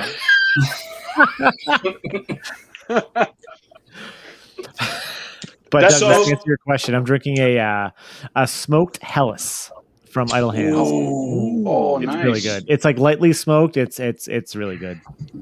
If it's I'm not mad. if it's not beef jerky, I don't care. If it's not if it doesn't taste like I'm licking an ashtray, I want nothing to do with it. Oh, I man, don't want just- to. I don't want really to wish know that sentence. I don't want to know everything you lick. Sorry. I was about to say, I really wish that sentence went just a completely different way. I'm drinking. Talking about things tasting like coppers and pennies, huh? What are you drinking, Douglas? I think Gerben is proud of me. I'm drinking a double IPA from Nice. Oppigard's Brewery. Ooh, nice. Oh, nice. You guys are going hard. I'm drinking a 3.5% table saison. Is that from the brewery that you sent those cans from? The Yeah. label looks similar. It does. Yeah. Yeah. Well, this isn't hard. This is like 4.9%. So What are you drinking, Gerben? I just finished my glass, so right now nothing. Yeah. Too bad. So Yeah. what are you going to drink?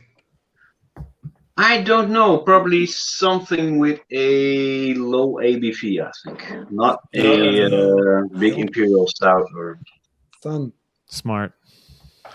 Yeah. That or grab something like this Me. shit. Oh, I can tell you guys quadruple what IPA? Matt's drinking. or grab Oh, or grab by the a way, 30% Polish beer or whatever. yeah, like that. Matt, there's a comment for you. Although Matt, somebody this is doesn't know how to spell your name. Yeah. If only I responded to that comment in the comments, then we would know what I said. Oh, was that cane from the other night? You just capped it, or did you open another bottle? Down there. So Yeah, it was. It Yeah, was the same one we drank. for the no, night. Sean. Under the table, Sean. Look under the table. Could you imagine if I found another bottle of cane? Did you American guys ever drink the snake venom or not? The what? The Snake snake venom. Wait, is that a garbage? is that a beer? Is that a yeah, or is that It's one of those. They say It's one of those thing beers that- that they try to make the highest ABV Yeah. of all the beers. Yeah. You know what I mean? Like, yeah. it's like, what is it, like 60% alcohol or something like that, or whatever the hell it Yeah. is. Yeah. It is the beer, I think. No, I've never had that. Nor do I want. I've tried. Yeah, I mean, if They someone say- poured it in front of me, I would be like, sure, I'll drink it. But no. Wait, Douglas, did you just say it was the best beer ever? No, I didn't say that. No. Oh, God, no. I must get a handle that one and then send it to Matt as a mystery beer and label it sessionable. I would love that, dude. Please. do it. Fucking do it. So Wait, Is that like a 375 milliliter? Is that what that is? no, this size-wise? is a 330. I want to make a meme of Thomas holding that bottle up, going, when someone cracks open or someone tries to sell you this bottle, you know you're paying twice as much as you should. So that's like the Italian shaped bottle that, like, every time you see it, you're like, this should be $12, but it's going to be 28, so I shouldn't buy it. So- That's exactly what that fucking bottle shape is.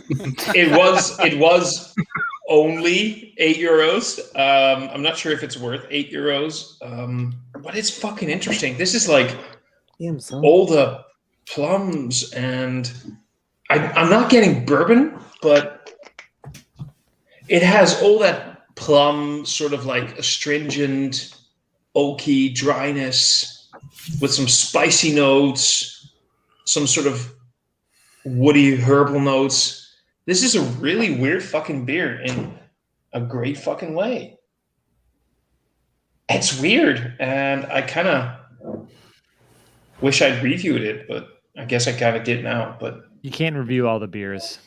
No, man, that's exactly it. I mean, I got so much beer right now, I can't review anything. I mean, at some point. But it's Jan Olbracht. Brewer Jan Olbracht. Okay, here we go. I'm going to try to pronounce this. Resmieklins. Oh, yeah. Wait. Let me just put this. Let me just put this out there so you guys can actually see it.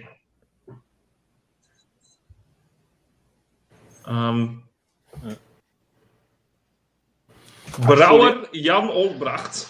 And then Resmieklins.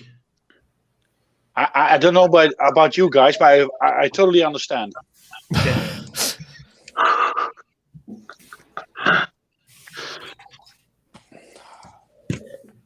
Wait.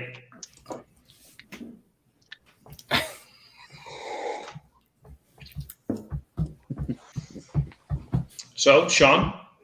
Yes. Who's taller? Oh, come on. Thomas. How tall are you, Sean?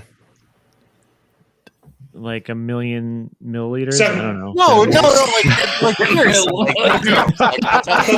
We're trying my question now. I thought you were... Sean, I thought... Oh my God, Sean, so you're funny. I thought you were like 3.86 oak barrels high. Yeah, close. It's like I'm like 5'6" ish. So like a foot taller than Thomas. Like so like 4 I feet tower taller over than him. Thomas. Yeah, he's like a foot taller. So I you know what's really funny here? Douglas has been. Oh wow, Remy just fucked off. I was about to comment something about Remy. Douglas has been in a few live streams with you guys. This is like Gerben and Remy thinking like, what the fuck is going on here with Thomas and the height comments? So yeah, no, I think Sean, you're probably taller than I am. Matt, a very serious question. Very serious question. Is Thomas higher or shorter than a Smurf? I think honestly, if I was going to grade him, it would be a shade of purple on top of some pink. That's my answer. I totally agree. Yeah, it's science. Yeah, but science. I mean, at least I get to get. At least I have a shot of Smurf head that way. So there you go. So that's cool. Oh my God. Oh man, this went from beer to the weirdest shit ever. I knew exactly that this was going to go downhill the second we finished reviewing the beer. Exactly, it went because everybody's going to grab a beer and then everything got fucked up. Didi is actually literally saying in Dutch, when the bottle's empty, pronouncing it will be easier. It probably will be. Yeah, she's right. She's absolutely right. Yep. Oh, here we go. Savadio. This is Savadio. Savadio is awesome when it comes to this quadruple. It's a blend between a Belgian strong style and a quadruple, aged in Jack Daniel's barrels. It's the oldest recipe the brewmaster has ever made, which I'll believe, but I'm not really getting bourbon character in here. This does have this sort of like Belgian strong ale. Okay, so I'm not getting a lot of barrel character here. There's this sort of quadruple strong ale, old ale kind of vibe here, where there's this sort of savory note going on when you think about a savory bread. You know what I mean? Like savory, when you say like a savory bread, like with other ingredients, or what are you thinking? What do you mean? Savory bread. When you think about a savory bread, when some breads, especially, this sounds like a shit thing to say, but I know a lot of bread in America, commercially available bread, is very sweetened. Yep. And our breads are a bit more savory, especially when you bake them yourself or at a good bakery. Oh, yeah. They're more savory. So think about, and then think about when you have a savory bread, if there's some cheese or maybe some bacon added to it. Mm-hmm. You don't actually taste cheese or bacon, but it adds a savory note to it. Think about that, but also think about something like a raisin bread or a bread that has dried fruits in it. Okay, yeah. Soaked in a liquor Not the bread itself, but the fruits have been soaked in a liquor, so you don't actually taste the liquor itself, and that's where the bourbon barrel aging comes into play here. The bourbon itself isn't noticeable, but it adds like this sort of fruity, not fruity, a boozy, sharp edge to the dried fruit component. So there you go. That's what this beer is. It actually sounds pretty good when you explain it like that. It is fucking tasty. It's amazing and it's beautiful. But I'm not getting a bourbon barrel aged component here. So especially when it says Jack Daniels, I know Jack Daniels, which sounds incredibly like I'm an alcoholic, but I know Jack Daniels. But Jack Daniels itself isn't like the best whiskey in the world. No, I know him personally. Dude's hung like a horse, man. You have no idea. Just like Keith's lava lamp. Yeah. Fucking Red Rocket.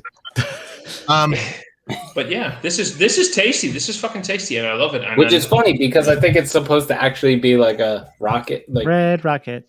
Yeah, like it's literally in. Stop making me spit out beer, please. They made this before dogs had dicks, actually. So. Before dogs had dicks. Oh my god, Keith, you're hilarious. So it's not the same. Oh my god. But actually, to speak to your the previous comment from Severio. Like as far as like blending between barrel aged beers, quads, and strongs. Like one of my favorite like blends is actually like a stout with a Belgian quad. Yeah. Like they're like Jackie O's in Ohio, and I think you guys get some of their beers over there. Yep. I meant like I get it in distro, but yeah. And some of their better, Netherlands, but some of their better blends is like a barrel aged quad versus a stout, like blending those things together. Like I think that's a great combination. So like you don't see a lot of cross style blending. I think that's kind of like a future thing. To where like some breweries will kind of pick up on that and do a little bit of fun stuff. It's funny that you mentioned that because a few days ago I actually uploaded a review.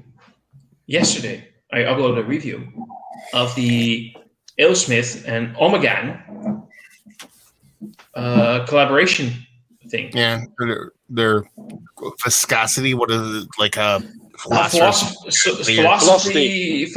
and viscosity or something like that. By the way, Violet, we're no disrespect. We don't feel any disrespect. You're just having fun, and it's amazing, and I love it, man. This is exactly what these fucking live streams are all about. We start seriously about going in depth about a beer, and then we get fucked up and drunk, and And Dini wants to know, Matt, what are you drinking? So. Do comment on that. It kind of looks like a clitoris. It does. Clitoris. Good old Burlington Beer Company. But this is Burlington Brewing Company.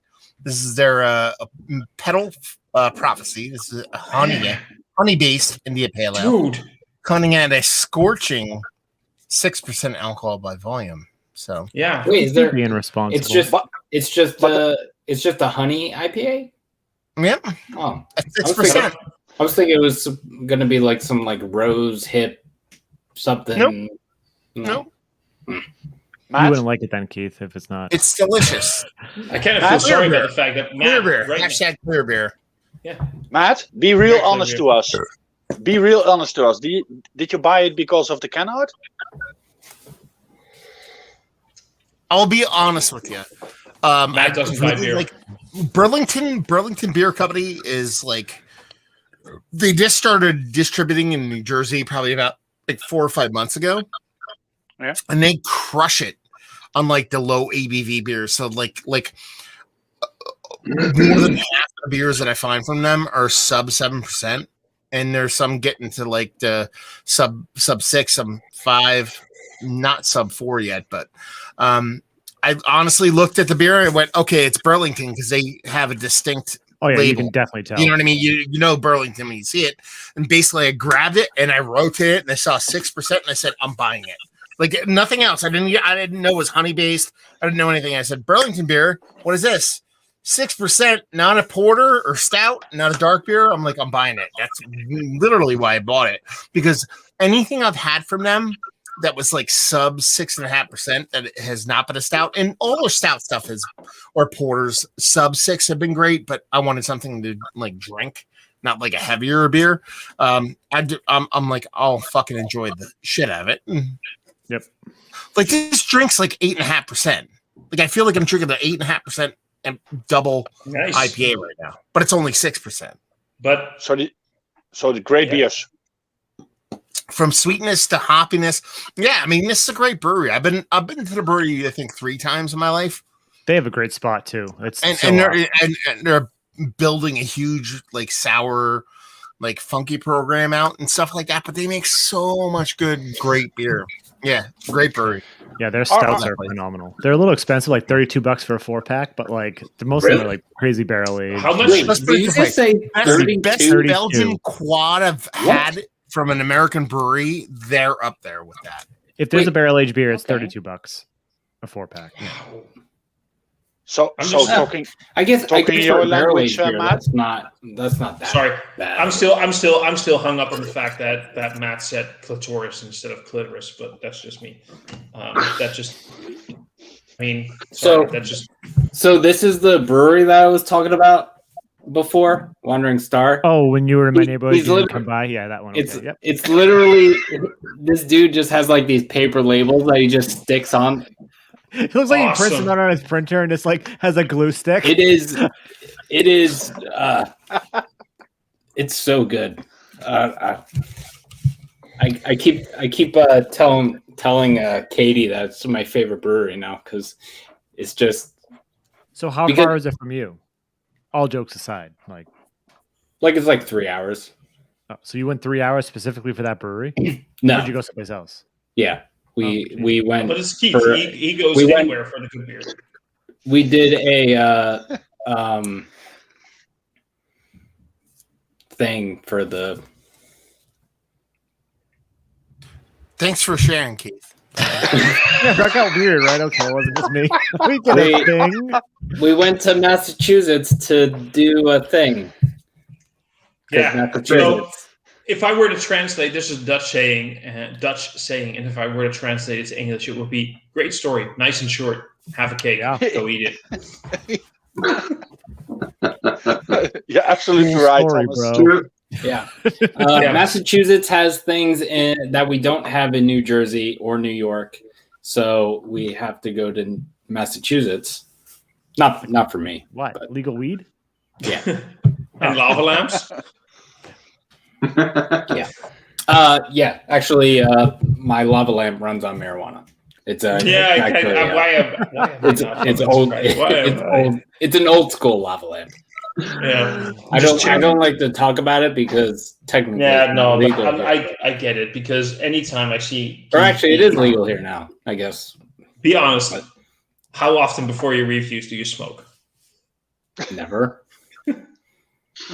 Actually, like never. Never. That's never. Like never. You're trying a little bit too hard right now. No, Keith, that's not a weed guy. You guys don't know. I know. I'm just making fun. I'm just being silly. I know that actually Keith, of all the people that I know that would not smoke, it's probably Keith. Because I don't think it's just his thing. I have before and whatever. But, sure, me too. I would probably smoke. I would smoke. That's just it. I would smoke. But yeah. It's not. Yeah. Is it, by the way, this is an interesting question very quickly because I know that this is a thing in America. How many states in America have legalized marijuana by now? 20-ish, give or take, I think. Yeah? That's a good amount. And give it like 2 years, it'll be 100. Yeah. Oh, yeah.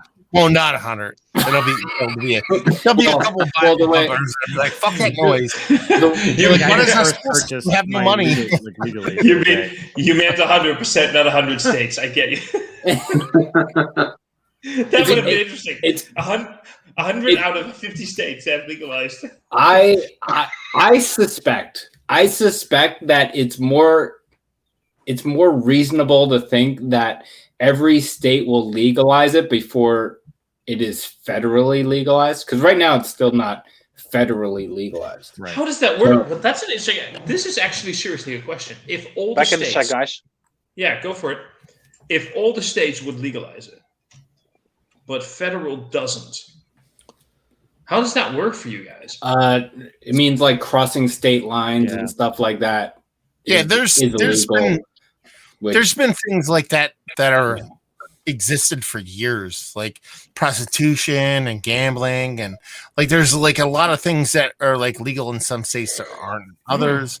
Like for example, like in what is it? Is it Connecticut or Vermont? No, it's Connecticut, right? That you could like drive with alcohol open in your car. As long as it's not the driver and it has to be the back seat or whatever. Yeah. There are states where you can drink and drive.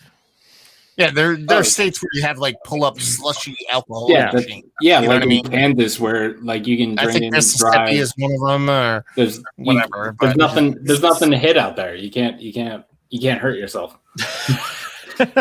You just wake up in the middle of a cornfield and that's it. And then there's certain states, like 21 is the legal drinking age. But there's certain states where you can be 18 and drink if your parents with you. You know what I mean? Like I think like Midwest, like North, South Dakota, Wisconsin, or some shit like that. Like, it's just still like you can be 18 and drink a beer as long as your parents are involved. There's all kinds of nuances. It's so weird. That. No. Yeah, it's weird. But Sean, if you're ever in Western Massachusetts, I recommend checking this place out. It's one British guy in a warehouse, and it's I don't know. Definitely, and I'll make sure not to call you if I'm near you too. So, what? You were 3 hours away and you didn't call me? Wow. No, but definitely. Like, is it near? Like, so you say Western Mass? Is it? I can Google it, I guess. But is it near? Like, because when I think Western Mass for beer, I think like Treehouse. That's Western for me. No, or is it further west? It's got to be further western than that. Pittsfield is like a couple miles from the New York border. Oh, okay. It's west. Okay. Like it's Pittsfield proper is probably like an hour from Kyle. Oh, okay. Yes, Matt? I'm leaving. We'll see you guys. Holy crap, almost like 2 hours. I should probably go too. It's been like 2 hours, so we should go too. Like, we're gonna go. I will see you guys later. I appreciate hanging out, Thomas. Everybody else, I had a great time. I love this dude. It was amazing. Remy, everybody fucking hanging out. Awesome. Thank you very much. It was amazing. Thank you for making this Sunday, man. Awesome. See ya. Bye-bye. This is a quick question. One quick fun question to end the live stream on. Who just left? Oh, Gerben left. That's weird. Huh. No. Maybe he thought everybody was leaving. Maybe because everyone was saying goodbye. But what's the favorite, the old ale English style that you enjoyed the most? For me, it would have been the because I just recently drank it. He's gone out for a bit, Douglas. But Douglas and I shared a bottle of brewery, Saul. 2017 vintage. That was awesome. That was a good beer. Yeah, I love that. I don't know. I haven't had an old ale, probably like old stock ale from now I'm drawing a blank. Yeah. It's one of those, it's probably one of those styles that you drink more often than you think. Yeah. Because people brew it, don't know how to label it, and they'll sell it like a barley wine or an strong ale or strong ale. Yeah. Yeah, I think there's a lot more old ales out there. I think I have here's a fun thing. I should check the label again. I have a collaboration between Kees Brouwerij, which is a Dutch brewery, and Hair of the Dog. Not Hair of the Dog. Was it Hair of the Dog? Yeah. Yeah, Hair of the Dog Brewery. Remy just recently drank it. It's a barrel-aged old ale called Matt. Oh, with one T or two T's? From Hair of the Dog. No, it's a collaboration between Kees and Hair of the Dog. So it's brewed by a Dutch brewery. That is... Oh, it's a Dutch brewery. Yeah, but it's matte with 2 T's, and that's the fun thing. So, because actually, I went out to Colorado a few years ago, and I stopped in a bottle shop, and I saw it was a collab of Hair of the Dog, and a Italian brewery. And basically what it was the Italian brewery just took the Hair of the Dog recipe and brewed it in Italy, and that's what it was. Is that basically what it was? Could be, because what I don't know, because this beer is barrel aged, and it was barrel aged for 18 months. Oh, it was barrel aged. Oh. Yeah, so it was so when it was brewed, we still had this weird, wonderful, magical world of non-COVID, where people could travel and shit like that. You know, we could do this. So it could be that Hair of the Dog, people from Hair of the Dog actually came to the Netherlands. I don't know. Maybe. Could be. But it could just be one of those recipe things. What were you saying, Remy? Do you have also the beer from Kies? It's in my refrigerator. I'm going to review it. All right. Yeah. As far as old ale that I most enjoyed, the last one that I actually remember having was like a double barrel aged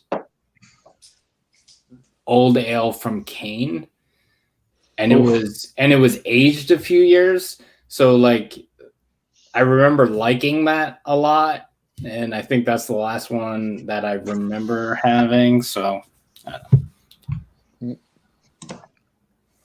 Yeah, I don't know. I think for me, we were talking, by the way, Douglas, about old ales, your favorite old ales, and I mentioned the old ale that you and I shared when you were here, the one from brewery, Sal.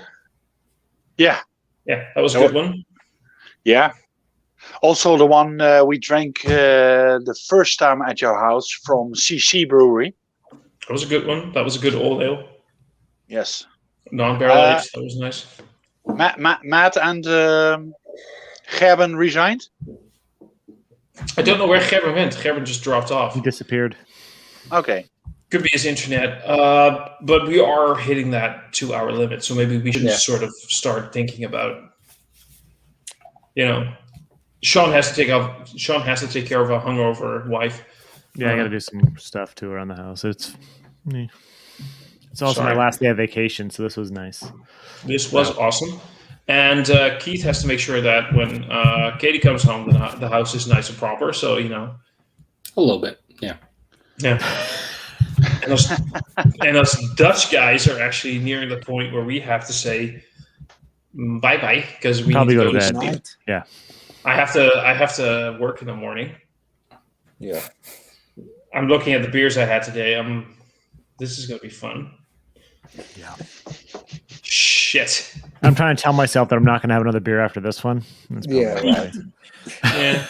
Yeah. I have the most of the day off tomorrow. I have one meeting with a customer at 9:30 a.m. and the rest of the day I'm free.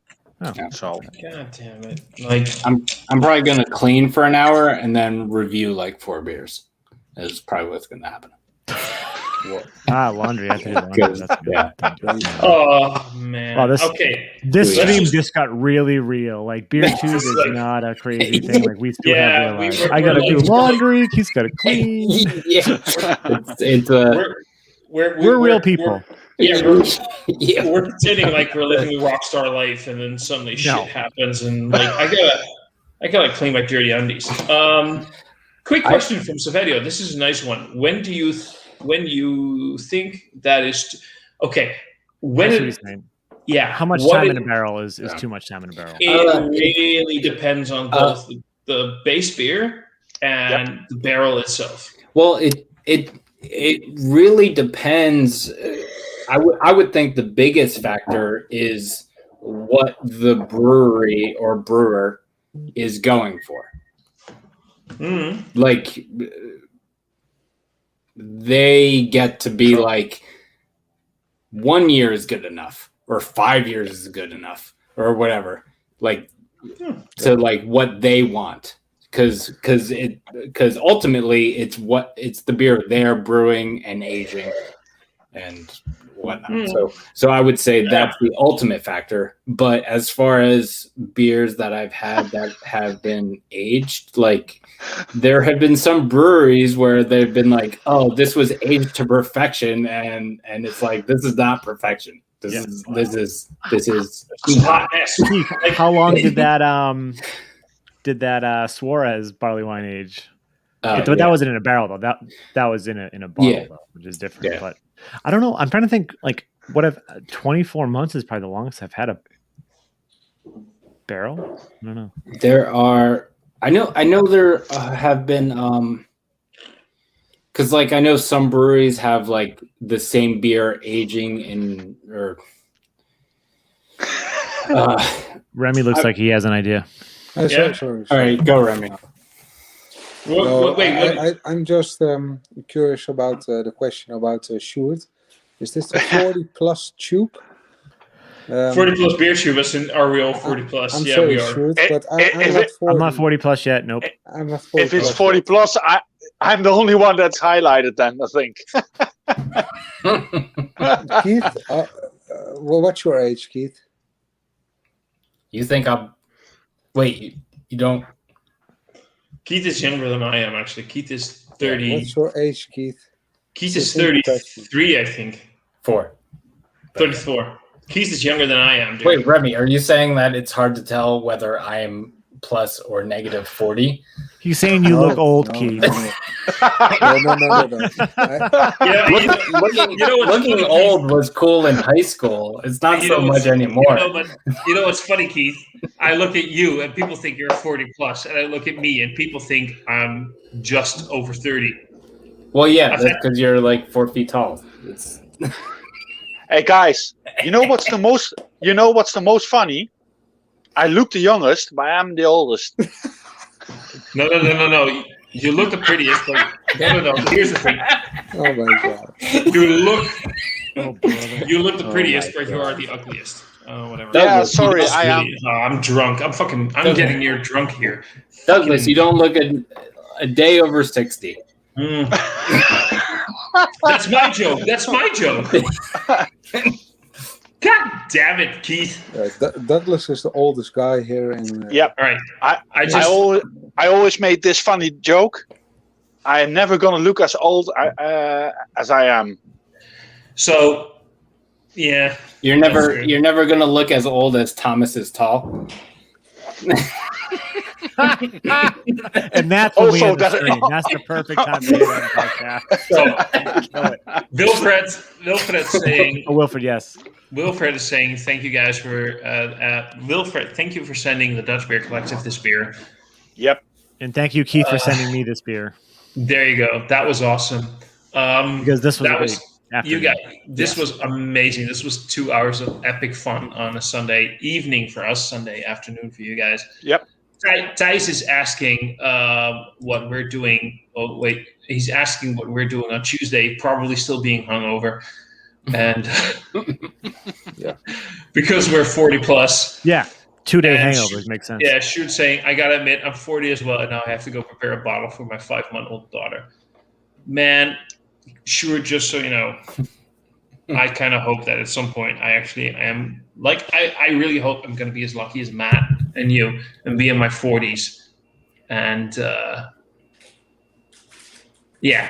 have that kind of luck in my life. Dini saying this stream was just like the song Tom shared, 10 hours and stuck in my head. Narwhals living in the ocean, causing a commotion because you are so awesome. Guys, really.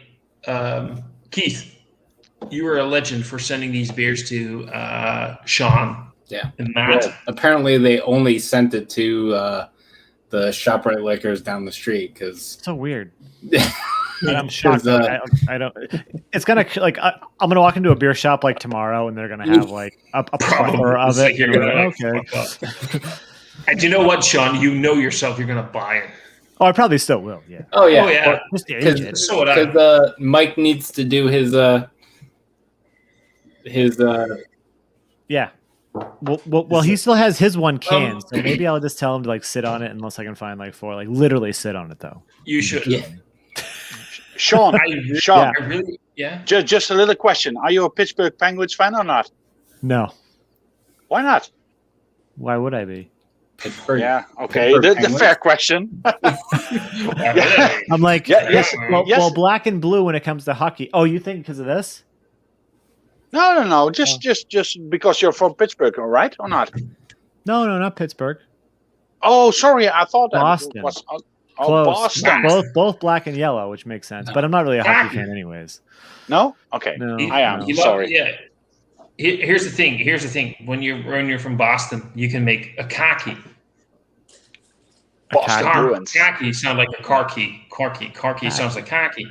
That's stupid. That's a stupid joke. I really am. Yeah, khaki. I'm getting intoxicated. I really am.